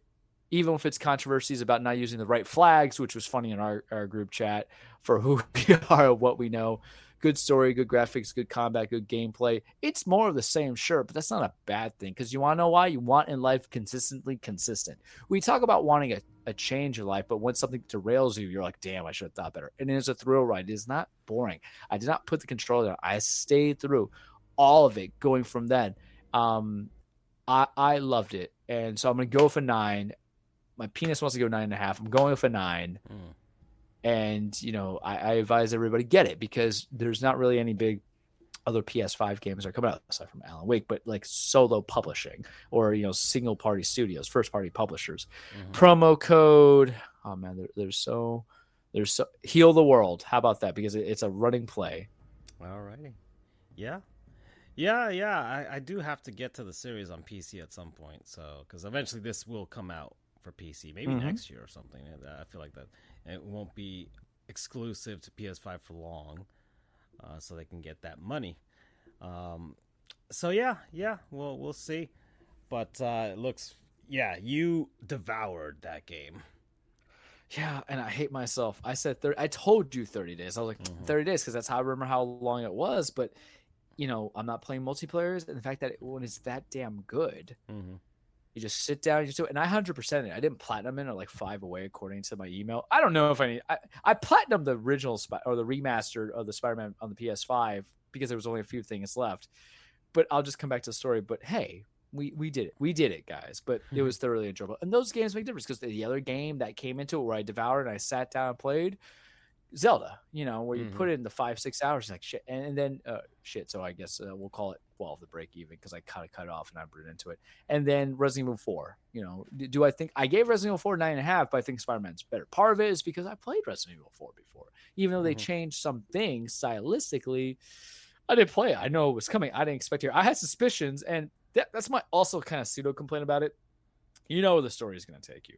But you're relying on the human emotion, the human connection of those characters to get you there. But a lot of it that you've seen, if you watch the main trailer, you know where it's going. There's some things like, oh, snap. But, and that's not a bad thing sometimes. It's not a bad thing. Okay. All right, we're at 121. What else did I have here on this list? Charles, once again, the apathy for basketball is also pretty low. We aren't supposed to care about the Heat until January. That's the rule. We've been saying that for like 3 years at this point. I mean, the only thing that will maybe get some curiosity is this in-season tournament I keep hearing about, but I don't know. We'll see how strong apathy is versus, that. But James Harden got what he wanted, Charles. And he is in L.A. with the Clippers now, with the 2015 All-Star team. We'll see what happens there, if any of them are going to be healthy enough. Not just that, but quick comments on that. Contract-wise, from what I read, all of them are free agents after the season. Yeah. Which could be a boon. Which is a dangerous game. I mean, it could be a boon for the Clippers, because if it goes horribly wrong, they can just reset. And they're opening a new arena, I think, next year, so it's a perfect time to reset. Well, you re-sign only one of them. And you know what funny part is? I never thought in my life I would say it. Out of all those, the only one that you re-sign, you could do two if one's reason, but the only one that you re-sign on potential is Paul George, because he's like the most consistently consistent of the bad problems out there. You don't do Harden because he's going to still be thinking he's a $50 million man. Right. You don't do Kawhi because obviously you don't do Kawhi. I don't need to explain to you. He is the Terrell Davis of basketball. Plain and simple. That is how I'm calling him. I understand Terrell didn't go to other teams, but I'm talking about the usage and success and the importance of what he did to those championships. That's my comparison. Okay. Short careers. Kawhi has objectively a short career because you take into effect how long he's been out on certain times, man. And then maybe you re-sign Russ if he's going to take like the $15 million money. Okay. All I'm saying. But out of all people, I would just say Paul. I'm like, all right, because Paul's at least consistently consistent of like kind of getting you there, and then he just gets hurt. But it's like, somebody else is going to sign. You need a face of the franchise. Terrence Mann is decent, but some people were talking about the trade and say the Sixers got fleeced. You guys got to realize nobody was going to give you what you thought they were going to give for Harden. Right. And no leverage whatsoever. Yeah. I just find it funny, and a lot of memes have been taken into on the Twitter is about PJ Tucker is just always going where Harden goes. And it makes me laugh. Yeah. And the thing is, I don't know who's really legitimate in the West to even call it this early because it's too early of a trade. And I don't know if it changes anything foundational. What I think it does, what I think is going to be the funniest thing is that someone's going on the bench, man. Just saying, be ready. And I would laugh if Harden has moments playing with the second unit because he does act as a point guard as well. We'll just see it. But I don't care enough about the Clippers, nor do I care enough about Philly to even get there. Philly to me is like it doesn't It doesn't get me to take my pants off. You know what I mean? When it comes Mm-hmm. to what they have right now. Yes, Tyrese Maxey's playing great. Okay, that's fine. Joel Embiid is assumingly going to do good again. Just don't give him like a fake MVP because that should have gone to Jokic. homeboy Jokic last Mm-hmm. year. We all said it objectively, Mm-hmm. but this doesn't matter. Philly obviously doesn't look good, but they're going to run that through Maxey and Embiid anyway. And then the Clippers, okay, congratulations, you're 7 instead of 8 on the seeding. Fantastic. Okay. Yeah. I mean, that's the only real NBA news aside from everybody going crazy for Wembanyama, as well. Yeah. I have one thing to add on. Yeah. Not on Wemby, but you say that's the only thing crazy going on. What's the other crazy thing? Because it's James Harden, and It's not Joe Cronin ruining the crazy. lives. Well, there you go. It's the crazy, but not crazy on the stats, but crazy. I hate Joe. DeAndre Ayton's not good, and and then every time I see him in the Milwaukee's attire, remember what was taken from me. Mm-hmm. Because Tyler's doing good. The Heat Tyler's doing fine. Yeah, the Heat lost to Milwaukee, lost to Boston. It's 3 games, exactly, guys. Yeah, we still have to figure out. Gabe Vincent sucks on the Lakers, which makes me laugh. That is true. Was he averaging like 2 points or 3 points a game or something? Yeah, Max Struss not doing good. The downfall of Trae Young is interesting to me because he has not been doing good either. But this is too early to care about, and that's why they're going to the in-season tournament to find investment. But it goes back to, you want all the sports where you're young because you can go and get drunk at the bar. But when you're in your 30s and you're like, I could just be playing Zelda or Spider-Man, you want shorter seasons. But I don't, my whole thing of the NBA is I'm just kind of like, who's getting fired? That's it. Yeah, that's true. You don't get a lot of mid-firing seasons. Oh, yeah, it's going to lead us to the petty trade. And that's a perfect lead-up, actually, because we're at 126. As far as hockey is concerned, aside from what I had talked about, season started, and I mean, you're having some good, nice surprises. The Detroit Red Wings are having a nice start this season. Maybe this is the final. They're actually going to take the step, but it's early. In hockey, the same thing happens as in baseball. Just early things happen, and look, teams doing well like this, if they get a bunch of points at the beginning of the first quarter of the season, maybe a team like Detroit, who I didn't predict to make the playoffs, maybe that's enough. If they do take the step that they're supposed to take, maybe it's enough for them to sneak in. But so far, the Boston Bruins have done well, the same thing they did last season, but how much good of it is going to do later on? That's all. And I think teams are where they're supposed to be at. They're filling around. The Panthers are 9 points in 8 games. Fine. The Lightning, same thing, 11 in 9 games. Toronto, the same thing. Toronto's not doing world beaters right now, so it's fine with those 3 teams that are supposed to compete against Boston. But some okay starts for Ottawa and Buffalo. And then the Metro Division, New York Rangers are coming out hot, looking pretty good. Carolina Hurricanes, the same thing. The Devils, they're doing all right. The Islanders, so that's going to be a fun division to see those top teams. But real disappointing right now are the Pittsburgh Penguins. They've only got 6 points in 9 games, and they are the, on average, oldest team in the league right now. And signing those guys, bringing Erik Karlsson and just keeping those guys together, we'll see if they've got enough to push them through. I don't know. Maybe it is time to change guards at some point for Pittsburgh. They're going to have to, unless they want to do what the Capitals are doing, where they're kind of right there. But it's very clear they're going to keep Ovi playing just so he can get that record. And as far as the West is concerned, yeah, Colorado's doing fine. Dallas is doing fine. Those teams are supposed to do well. The Coyotes are, got 8 points in 8 games. They've they're we'll see what happens. That's good though, right? I mean, the 500 is all right in hockey because it's such a small margin with the teams. Like, you don't see NBA because it's 82 games, just like the NBA. Yeah. You don't see teams win 60 games like you don't see seasons like the Boston Bruins. It's very rare. Very rare for teams to win 50 games. So you're gonna win 40 to 49 games. Maybe you'll have some 50 game winners, but there's probably gonna be like 2 or 3 of them. That's it. Like in the NBA, teams hit 60, teams hit 58, 59 routinely. That's routine, but in the NHL, that's very rare. So You hover around 500 going to the trade deadline, you might have a shot. You might have a shot. And the Vegas Golden Knights are awesome and amazing, and I'm jealous. That's the other side of it. And the San Jose Sharks are terrible, awful, just god awful. They haven't won a game. So they went through the entire month of October. They lost 9 games. They're 0-9, or they're 0-8-1. Really, they lost 1 game in overtime. But yeah, the Sharks are. This is the ultimate tank. It's the Shark Tank. And it's pretty glorious, actually. And Connor Bedard is doing well for the Chicago Blackhawks right now. So what's the evaluation of a rookie doing good place. Aside from that? As far as what? What's the evaluation of what makes him doing good for being a first-round pick? I mean, if he's... I mean, just essentially just making good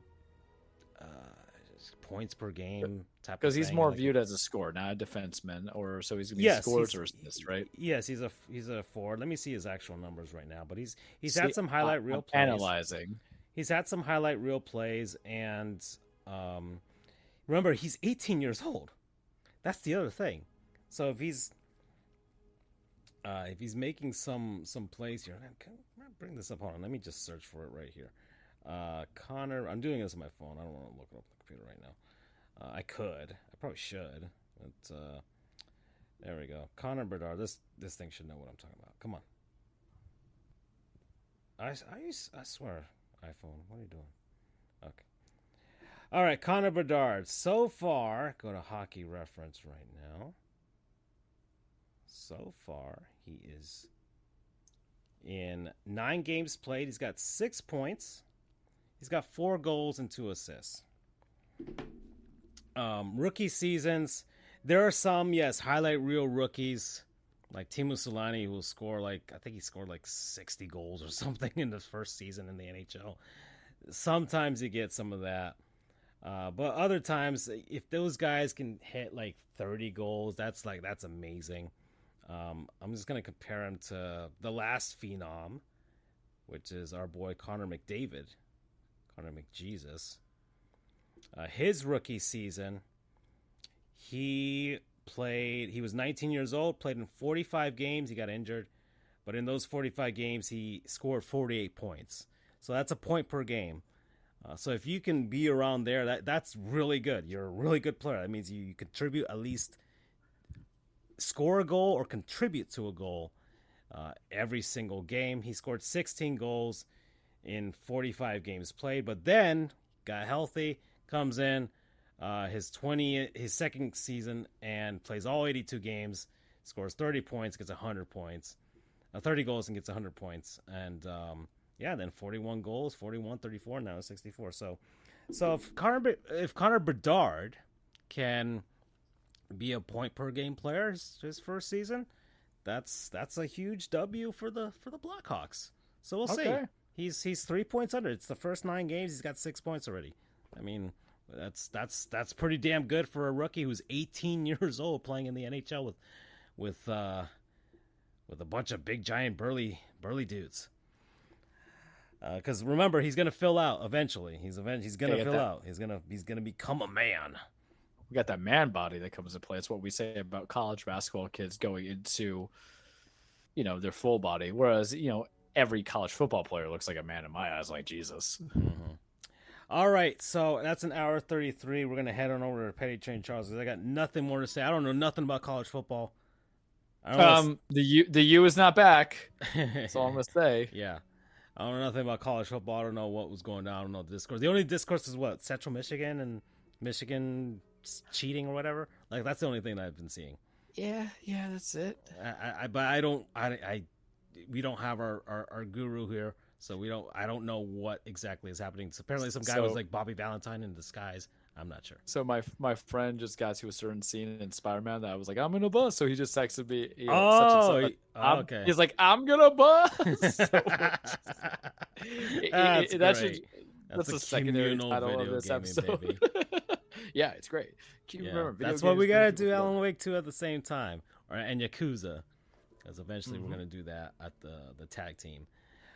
All right. So, Petty Train, let's do it. It's still 0-0 in the World Series right now. And yeah, well, I mean, let's start with this game right here. Hold on. Reset. Gosh darn it. Trying to get the scores up. There we go. There's the reset. All right. NFL scores. Thank you.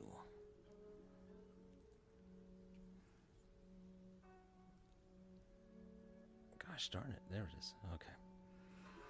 So we're in week 8, right? Yes, week 8. Mm-hmm. And I want to start with the last game to be played, which was the Raiders and the Lions, Charles. I just want to start with this. Detroit wins 26-14. Mm-hmm. Jared Goff, 272, touchdown, interception. Jimmy G, 10 for 21, 126 yards, 1 interception. And this loss was bad enough for the Las Vegas Raiders to start cleaning house because McDaniels is gone and their GM is gone too. Oh, Ira McDaniels. Uh-huh. Yeah, I mean, no, it was both. It was both. The GM and McDaniels are both gone. So. But sometimes what happens is the GM will stay, but then they realize ain't nobody knows what the hell they're doing. Well, that's because they gave McDaniels like a 4-year extension or something, right? So yeah. And then I saw a stat where they're still playing Gruden, and they had to pay McDaniels' contract. Yep. And in NFL world, coaches are guaranteed, so they're paying like $90 or $100+ million for two coaches who never did anything for them at all. So I'm like, and this is why I don't feel bad for the Raiders. I was texting my friend because I felt like Passacia should have had it after the John Gruden stuff. I think he earned it. They got to the playoffs, but it's like Mark Davis is legitimately an idiot. Yes. Plain and simple. He hires Gruden because he wanted to get, he had this fanboyism, hires McDaniels for whatever reason. No one said McDaniels was going to do anything great. There was a reason why he was a coach in Denver for only a season and a half. And then, was bad juju when he reneged from the Colts, when they had it before they went to go hire Frank Reich. I just don't understand. I like Jimmy G because I think I'm just like, I understand. I will never have the franchise quarterback. Maybe. Right. Hold on that for a second. Oh, yeah. So if you have to work with what you have, sometimes above average is fine. And I just don't know if it's the fact that like Jimmy G's bad and the offense is bad under McDaniels or of all people. And then their interim is going to be Antonio Pierce. I'm like, the guy who was like basically a dog, like he'll kill you. It's great. Like you'll get some real motivation and people who will not mess with their head coach. Cause I don't think anyone took McDaniel seriously. On the flip side of it, good for the Lions, who used to be the team that would just hire on mediocrity and just put like whatever in place to, there's some consistency. Yes, it was an easy win. It was an easy win, but you're supposed to win the ones that you're supposed to have. Jahmyr Gibbs had like 150 yards. Jared Goff was not awful.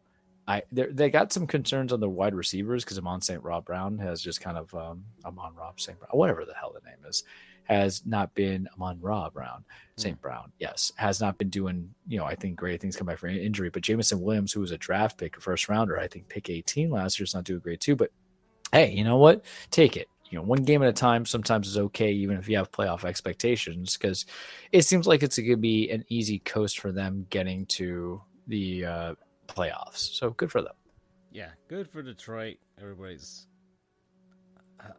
don't really see many people hating on them. How can you hate on the Lions, man? Yeah. How can you hate on the Lions? All right, let's get back to the beginning. The Bills beat the Bucks in Thursday Night Football.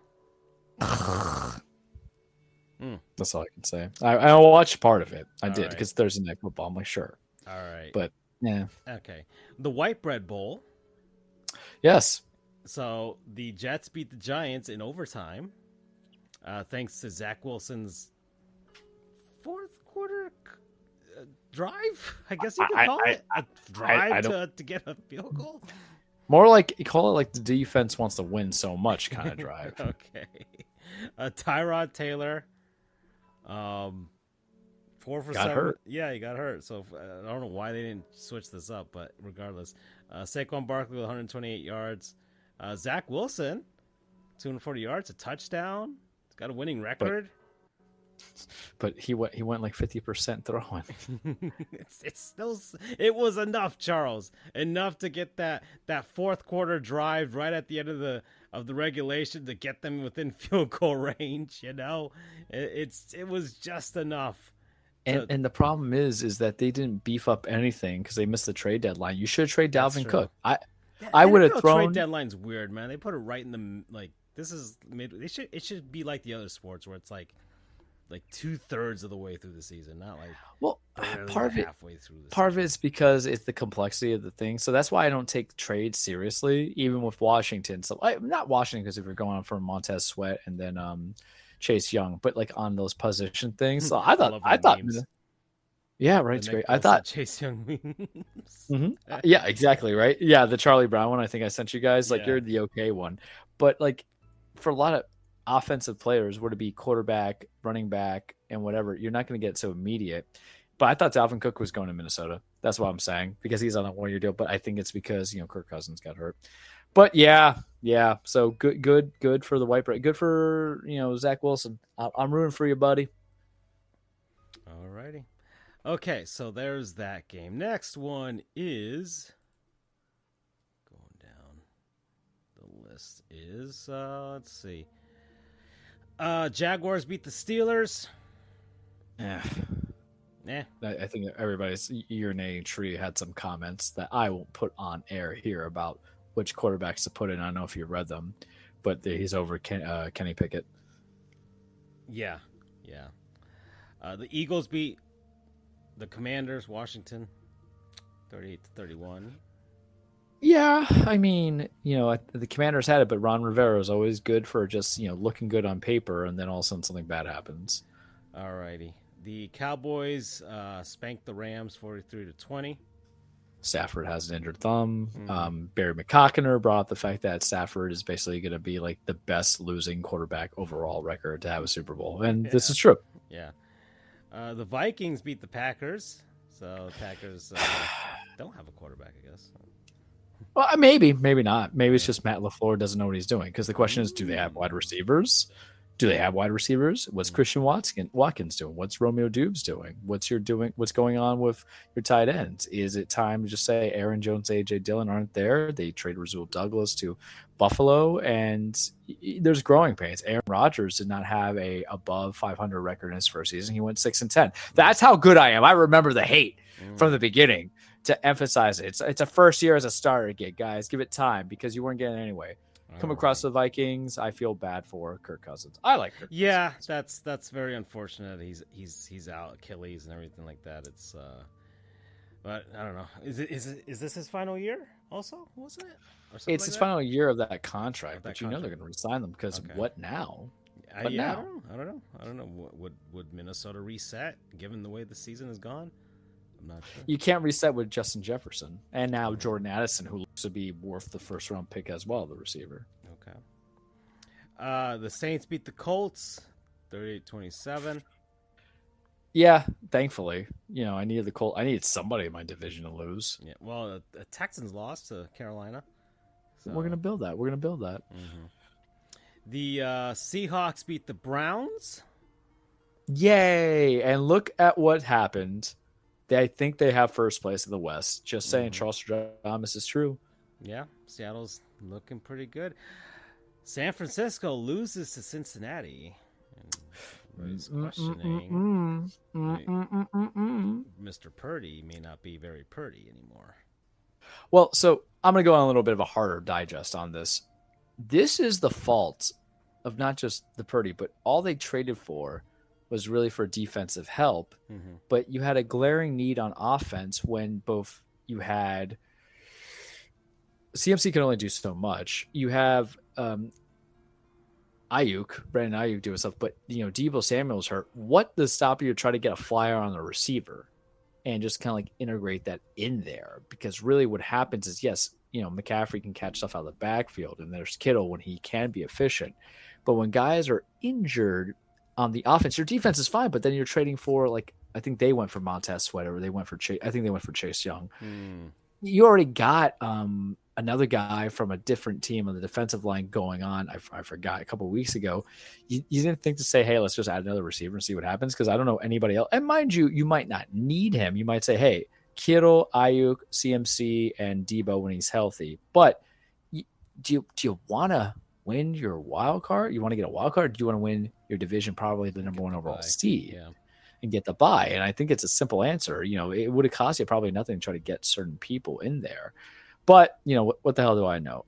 It's not bad, but they're so used on like, hey, let's use this cheap Brock Purdy contract on defensive players, where I think they disregard, maybe getting some more depth on offense, because, having Debo Samuel would helped out. But if you didn't have anybody else helping you out with it, well, then I think it might be a problem going from there. And I'm just going to bring up who their other receivers are just for referential purposes, because I feel like I'm compelled to.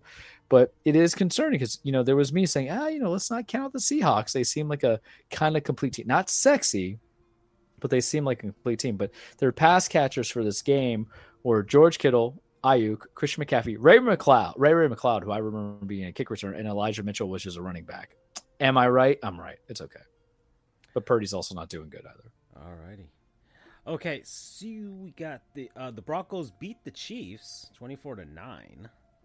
So I have two friends who are Broncos fans, and I'm like, Mahomes has a flu. Like, no, we're sick of it. Stop making excuses for him. I'm like, okay, fine. What do you want me to say? That they're offensively inept as well? Taylor Swift wasn't there. What do you want? You're still 3-5, and your quarterback, yes, he threw 3 touchdowns, threw for 114 yards only. And this is why you have to look at optics as a whole. Like, if I brought up Russell Wilson's stats right now, he is 1,600 yards, 16 touchdowns, and 4 interceptions. Sounds great, right?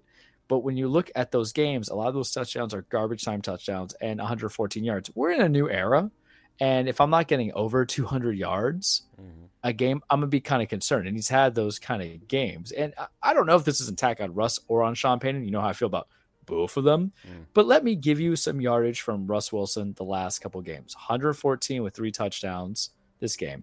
Last week's win against Green Bay, 194 yards with 1 touchdown. Against Kansas City a couple weeks ago, 95 yards, 1 touchdown, 2 interceptions.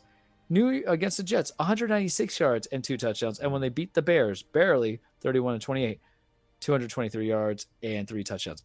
I can't give it all to that. I'm just saying that's just me. It's just the mindset. And the running game was bad. But let's throw some shade at the Chiefs. You paid a lot on your defense. You paid some stuff for the offense. You didn't build, because I don't know if Pacheco's still the guy. I don't know to be a running back. We don't know what's going on with your wide receivers, and Travis Kelce can only do so much. The man needs a Pedialyte. Get him up, get him going. But you have a lot of guys who are just potential based, and it was just a bad game. But here's the thing about football: worry about the last games of the year that you lose if you're in contention, not still kind of roughly in a season where games are now just starting to matter. Yeah. All right. The Ravens beat the Cardinals 31-24. Yeah. John Harbaugh heard us. He heard us. He heard the chat. In our chat, we're always like, why does John Harbaugh hate Lamar Jackson and just doesn't want to win? And now it's happening. 6-2, feeling that confidence. Lamar did not throw well either. 157 yards and 1 touchdown, but it's more or less how Harbaugh coaches his team. Generally, it makes bad mistakes. I'm surprised he didn't go for a 2-point conversion, but we're like, Odell sucks. There we go. They overpaid for a guy who had no catches on 4 targets. Just saying. Yeah. It's okay to say that now. And the Arizona Cardinals are a terrible organization, because there's just some not things coming out right now as to what's going on the inside of that organization. And when you draft a Call of Duty player, you push out this guy. It's just it's snowballing right now for Arizona. Ooh. It's not even the Call of Duty player. This is the one time I'll defend Kyler. It's just like, he's not even part of it. He's not even in here. So this is just Bidwell being an asshole. 13, 14, 13. All righty. The Chargers beat the Bears. The Bears are terrible. No, I said it last week. I'm gonna say it this week. I'm just not believing in Justin Herbert anymore. It's over. It's done. All right. There was just a lot of potential. I'm not gonna fall back in love with you, handsome, just because you beat a good team or a bad team. But maybe it's a good team to get your groove back, right? Maybe this is Oh, the start. so we have next generation Matt Stafford, where he's a great quarterback on a crappy Rivers. team that never gets to win anything in the playoffs. No, at least Philip Rivers went to the playoffs That multiple what? times. Herbert went to the playoffs Once, right? There you go. I'm So going that's one. once. There you go. The Chargers. Philip went many times and went Chargers will get far, some, and sometimes. Okay. The Dolphins beat the Patriots. It changes nothing with my narrative whatsoever. The Dolphins haven't beaten anybody. And now they're going to go to Germany. They're already in Germany. I didn't know they were playing the Chiefs in Germany, but they got a bye week this coming week. So they'll have 2 weeks that they'll, get used to the jet lag or whatever in Germany. I don't know if the Chiefs are in a bye week. It's on the score crawl at some point. It'll pop up there at some point.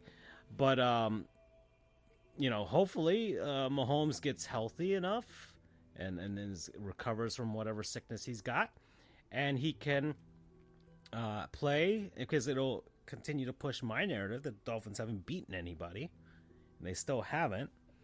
And we'll see, because if they lose to the Chiefs, it'll push my narrative. They play this weekend. I thought this was a bye week, or is it the week next week? Sunday, November 5th. November 5th. Okay, maybe I was mistaken with the bye week over next week, I guess. But regardless, so that means Mahomes has to get better in the next couple days. All right, well, if he's sick, then it'll still push my narrative that they haven't beaten anybody healthy. All right, and you faced our favorite low-brained individual, Charles. Let me put my phone down. I'm ready for this. Because I have I watched the Dolphins game, by the way. I did watch it. I did see how they were able to push against the Patriots. It was still within a score, but then the fourth quarter happened. I'm like, okay, fine. Yeah, the Patriots are the Patriots. Mac Jones is a white bread quarterback. We get it. But it still didn't change any of my narrative. I did watch the whole game, though, because a hater has to hate properly. But yes, you face our favorite low-brained individual, Charles. There is dueling storylines in this game of investment. One, the attack that we've been doing on Desmond Ridder, who is probably a great human being, but it goes back to my time in Cincy when they were saying this guy was like a third-round draft pick, presumed starter. I was like, I didn't see it, and I say that very narrative. We created low brain. He has a T-shirt for it. He was making low-brained decisions. It was also Ryan Tannehill was out. It was the start of the Will Levis. Era? The new era. We're gonna talk about that. It's Charles about to buy some Levi's. Oh yeah, real testicle tight tuggins, pants right there. I haven't worn Levi's since 2001. That's because my testicles hadn't descended yet, I think, and now I wouldn't do it, man. No, thank you. I feel like that Yosemite Sam skit in Family Guy. Also, Arthur Smith was our former offensive coordinator that led us to the AFC Championship, so it's his chance to go against us, and it went better than what I expected. The Homelander gif of perfect, because this game was a do or die. I think we would have sold the farm if we lost to the Falcons, which I've gone for weeks saying that they're not that good. Will Levis showed up, man, and yes, it was because DeAndre Hopkins carried him a lot. There was no handy, but Derrick Henry did what he had to do in that game of 101 yards. People were talking about it, man. People were talking about we're going to give it to him. Let's just give it to him. There was no Henry handy, right? He didn't get the touchdown. He got 100 yards. Yeah, but we got the win. He was good. He's coming in. He's like the fifth. He's fifth in the league rushing. Levis threw 4 touchdowns, deep bombs. And I appreciate Tannehill. I'm never going to say a bad word about him. I don't think I have, even when he wasn't doing that great. I don't even think Dolphins fans have bad things to say about him, but yeah. It's more Joe Philbin, if anything, right? But, it's just Tannehill just can't make that throw. And for Malik Willis's purpose is he has no ball control, ball security. It's only year one. And he didn't even play a full season. So it's the Jalen Hurts logic. But my thing with Levis was I knew we were going for a quarterback. The minute it was opportunity, I just did not want Levis or any quarterback in the first round. First round picks are so valuable. When it came to the second round, I'm like, I'm fine with it. Fine, whatever. I don't hate it. If you really think Willis is not the guy, then you just keep him on a backup contract and you just see what you got going on there, right? Because we don't want to be in a situation where you have Tommy DeVito, like the Giants were, right? Having to be your quarterback. And you don't want to be in the position the New York Jets were in the quarterback position where you lost faith in Zach Wilson after Aaron Rodgers went down. But I was watching those throws by Levis and, he was just throwing it deep and Hopkins was blowing up. And I love Hopkins. We all love Hopkins for it. And the offense, we haven't had 28 points in 3 years. and the offense looked good, and the defense was just destructive. I got a little scared because Taylor Heineke was doing good, and I like Taylor Heineke actually. I'm glad that big reveal. Lowbrain's now been benched. Taylor Heineke is now the starter. So I feel right. This was the game where I was cumulatively right about a lot of stuff. It was, and we play Pittsburgh tomorrow. We're gonna see what he plays against real defense, right? Static, Charles. Oh, sorry, did I touch something? Yeah, I probably touched something. Better now? Yeah.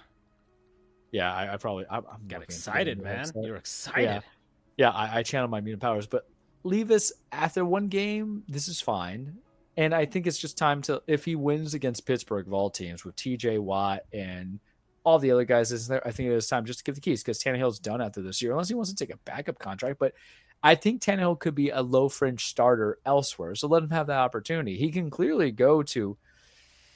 Man, I mean, you could put him in San Fran if you don't want to do Sam Darnold because Darnold's on a 1-year contract to give Purdy some competition. If Purdy does go to hell, if you're not going to go with Kirk Cousins, which I think the Vikings go with, Tannehill could probably go as a fringe guy. He's 35, 36. It's a safe factor. He's basically just kind of Alex Smithing it is how I would equate it. In the end, Kerry Collins. Yeah, sure. Well, no, I wouldn't even say Kerry Collins because no one wanted Kerry Collins but us when we got Kerry Collins. Okay. You can put him, and I had the team in my brain. You could put him in. It was going and then left because we were talking all that trash. But you can put him in other teams. I think you can get in that fringe shot for a year or two. The Andy Dalton rule actually is what it is. Where you can kind of put him into these little highlights. Oh, Washington. If you find Sam Howell. If you don't know what, because Sam Howell actually went, so yeah, exactly. Well, I know Sam Howell's doing decent statistically, but then he disappears at times. That's the whole thing about a free agent fringe star quarterback. Is like if you can just get you're looking for the elevator. Could be the next Ryan Fitzpatrick. He could be the next Ryan Fitzpatrick. So I was thoroughly happy, and then the fact that Ritter now got benched for somebody who's arguably better because Heineke was fine in Washington. They just didn't want him for whatever reason. They want Powell, and whether or not it's the right decision, I couldn't tell you. But yeah, I'm interested. I want to see what this takes me. Yeah. Okay. It's gonna be It's a new day. It's a new day. Well, we're at 156. I think that's it for the petty train, right? Yeah, I think we got everything. So yeah. So let's get ready for the cage, Charles. All right, welcome everybody. Your weekly Truplex, The Cage with Charles. Remember, wrestling is not fake. It's scripted. It's stage fight. It's a song and dance. It's poetry in motion. It is, just men and women beating the holy hell out of each other. Chasing championships, trying to establish their legacy. And it is pay-per-view weekend. So we're just gonna, for the sake of brevity, because right now we're still kind of in what I consider the boring spot of wrestling, even though there's like 3 pay-per-views this month with Crown Jewel, which is this weekend, Saturday at 1:30. I don't know if I'm gonna watch it. Yeah, I will watch it. I don't know if I'm gonna watch it in the middle of my Saturday. You know what I mean? There might be other things I have to do, or I might be asleep. There's Survivor Series later this month, and then there's also Full Gear that's going to happen for AEW. But we're going to just keep the cage short. What you need to know about AEW, building Full Gear, MJF, doing stuff, titles, defenses, Samoa Joe's great. We love everybody. Okay, fine, happy dandy stuff. Right now, Dynamite's playing, but I'm going to keep the cage short just because I'm trying to channel my energies, right? Because I don't want to go too long into the section. And also, I can dedicate, to AEW by the pay-per-view. So we're just really going to go to NXT, and then we're going to go to WWE for Crown Jewel. So NXT last night was Halloween Havoc. The highlights I'm going to tell you guys about it is that Creed brothers, who now been called up onto Raw, I hope it's permanent, but they have been doing some good work. They had a trick or treat match, or street fight, whatever the hell they call it. Everything is a street fight when it's no DQ, right? Against the Los Lotharios, Humberto Carrillo, and Angel Garza. Very good, very enjoyable, very, very exciting.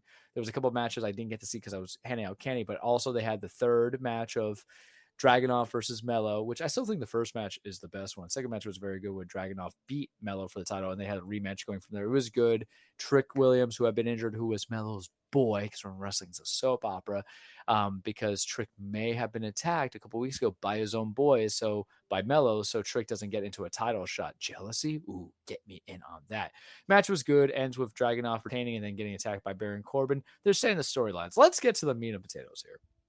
Crown Jewels this weekend on Peacock.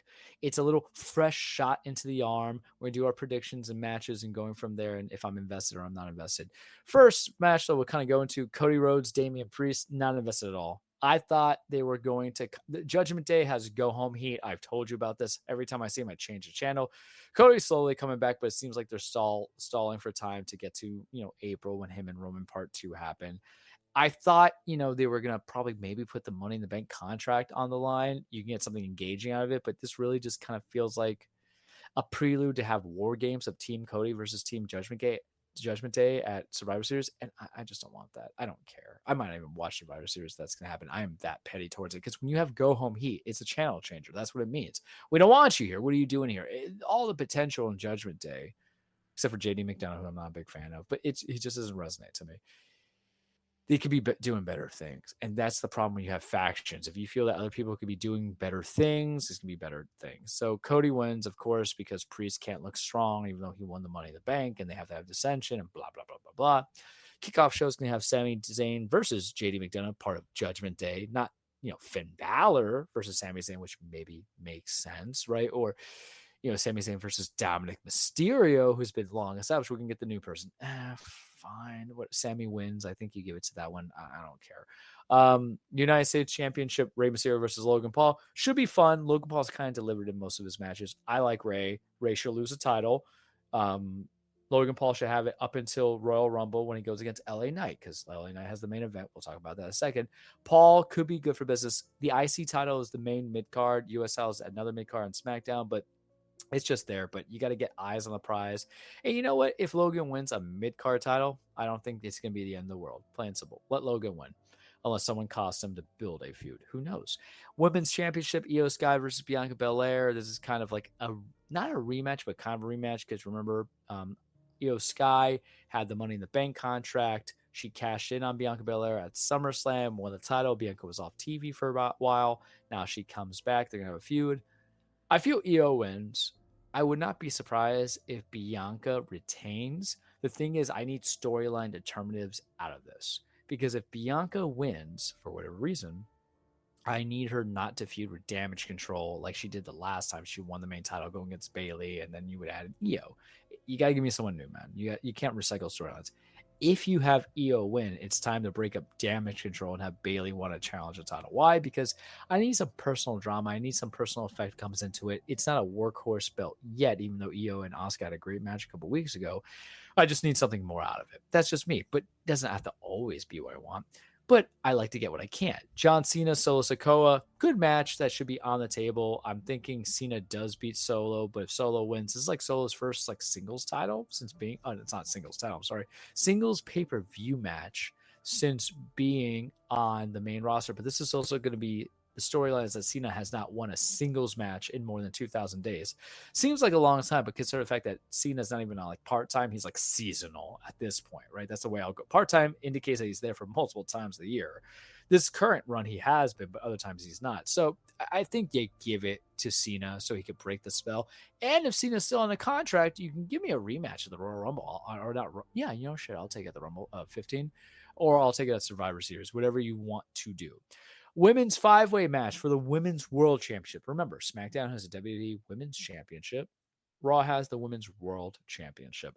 Rhea Ripley is going against Nia Jax, Shayna Baszler, Raquel Rodriguez, Zoe Stark. I think it's good because the idea is that there's an eye on the prize. It's more than just a one-to-one feud. One-to-one feuds are great. That's how you want to build storylines, but the idea is that also a championship should be anyone's gunning for it. You have to have competitive interest. Think of it as a, if you guys have ever played Halo, just think of it like, kill whoever has like Hunter or whatever it is. I forgot the name of the game. Sorry, people, don't yell at me. It's been a long time since I played Halo.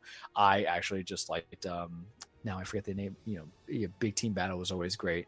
Along with, something ball. There was something ball. It'll come back to me because I don't plan these segments of the show. So it was like, but it'll come back to me. My buddy actually, him and I years ago played against guys who did like the Major League Gaming, and they actually, they like request us. So like, you guys are good. You could be like a standby. Griff ball.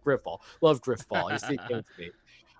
Rhea Ripley wins because Judgment Day has to win, and then they'll build a real feud. I just don't know who that real feud's going to be. I feel like they're going to lead to Rhea versus Raquel properly because there was interference when they first wrestled on a Raw, but we'll see. Seth Rollins, Drew McIntyre, World Heavyweight Championship. I have liked the story. Drew is now engaging to me because there was a time where I didn't want Drew as my champion. He's not a villain yet. He's more of an anti-hero because this whole thing is like, why are you guys booing me? I'm right. How he feels about Jey Uso, how he feels about the bloodline. Steph's telling him to get over it, but Drew's like, I can't go over it because I was about to win the title and I got screwed over all those years ago, like a year ago, right? And then you haven't had that realization, but it's a good story. Maybe you get some hints of cashing in. My problem, Francisco and team that's listening, guys and gals, is I felt that Seth should not have had the title this long. I felt that Seth should have won it from AJ at the last time they did, when they did the inauguration of the title for the World Heavyweight Championship against AJ. I felt like Seth should have had it, and I felt like Seth should have lost it to Finn at the SummerSlam, so you can build a story of Finn being world champion and his boy having the Money in the Bank contract. And Hunter went with the serve because the problem is that we had that 2-month feud, and then we had the 2-month feud of Shinsuke saying, I'm coming for you, Seth, because I know about your back. I'm going to weaken you.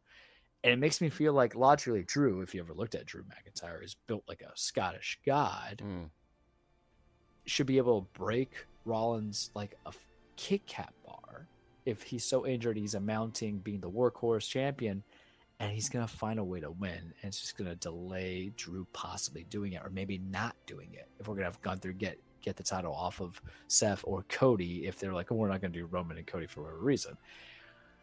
So my heart tells me Seth's going to win. My brain tells me that Seth's going to win. My spirit's saying give it to Drew just so we can be done with him. We get Seth time off him back in Rumble. But yeah, that's my prediction. I don't like it because I'd just rather give it to Drew so we can get something between Drew and Jey Uso. Because wouldn't that be a tantalizing story to you? Because the last couple of weeks or month has been like, Drew's like, screw Jey Uso, I hate him. And now he gets the title. And Jay's like, well, they call me main event Jey Uso for a reason. And you hold the main event belt. Let's just settle this one for all for the title. And of course, Jay's not going to win because Jey and Jimmy's going to be what happens at WrestleMania. I'm almost certain, but I still want to see it. And then the presumptive main event, Roman Reigns versus LA Knight. LA Knight, we've talked about briefly. He's a fan favorite to the crowd. Not necessarily my favorite. He's a callback, his wrestling skills. He has some stuff in the bag, as the kids say, but it's kind of one of those things that Roman needs and the Universal title needs, and even LA Knight needs, where it's not going to be a 3-month feud. My paralegal hates it, but I'm like, dude, it's 1 month. You've had those kind of feuds, but it could be engaging. It's going to be a good shot in the arm to allow to see if Knight can work in the main event level. It gives Roman someone to do that's not a repeat, because how many times do we have Brock Lesnar and Roman Reigns, right? Several times. How many times do we have him and Jimmy, even though it took some time? Or I'm sorry, Jay, even though it took some time. It's going to be one of those things where Roman's definitely winning, but it's going to be clean. And I think that's going to piss people off because the running narrative that they had for so long is that Roman needs people health. And if you want to keep him fresh going into Mania when he's going to lose Cody, the time is now to switch it up where Roman gets arrogant and says, you know what? I beat him without your help, Jimmy. I beat him without your help, Solo. So what do I need you guys for? He doesn't break up the bloodline, but then he gets too cocky. And then because this is world building, this is storytelling, get him onto the streak where he could just beat dudes, without needing that interference. And then when it comes to Cody and he's saying, I don't need y'all, I need y'all, and Cody's about to beat him, and then Roman's going to go ask for help from Jimmy and ask help from Solo. They're like, nah, you got on your own? That's fine. And they leave him hanging, and then he loses.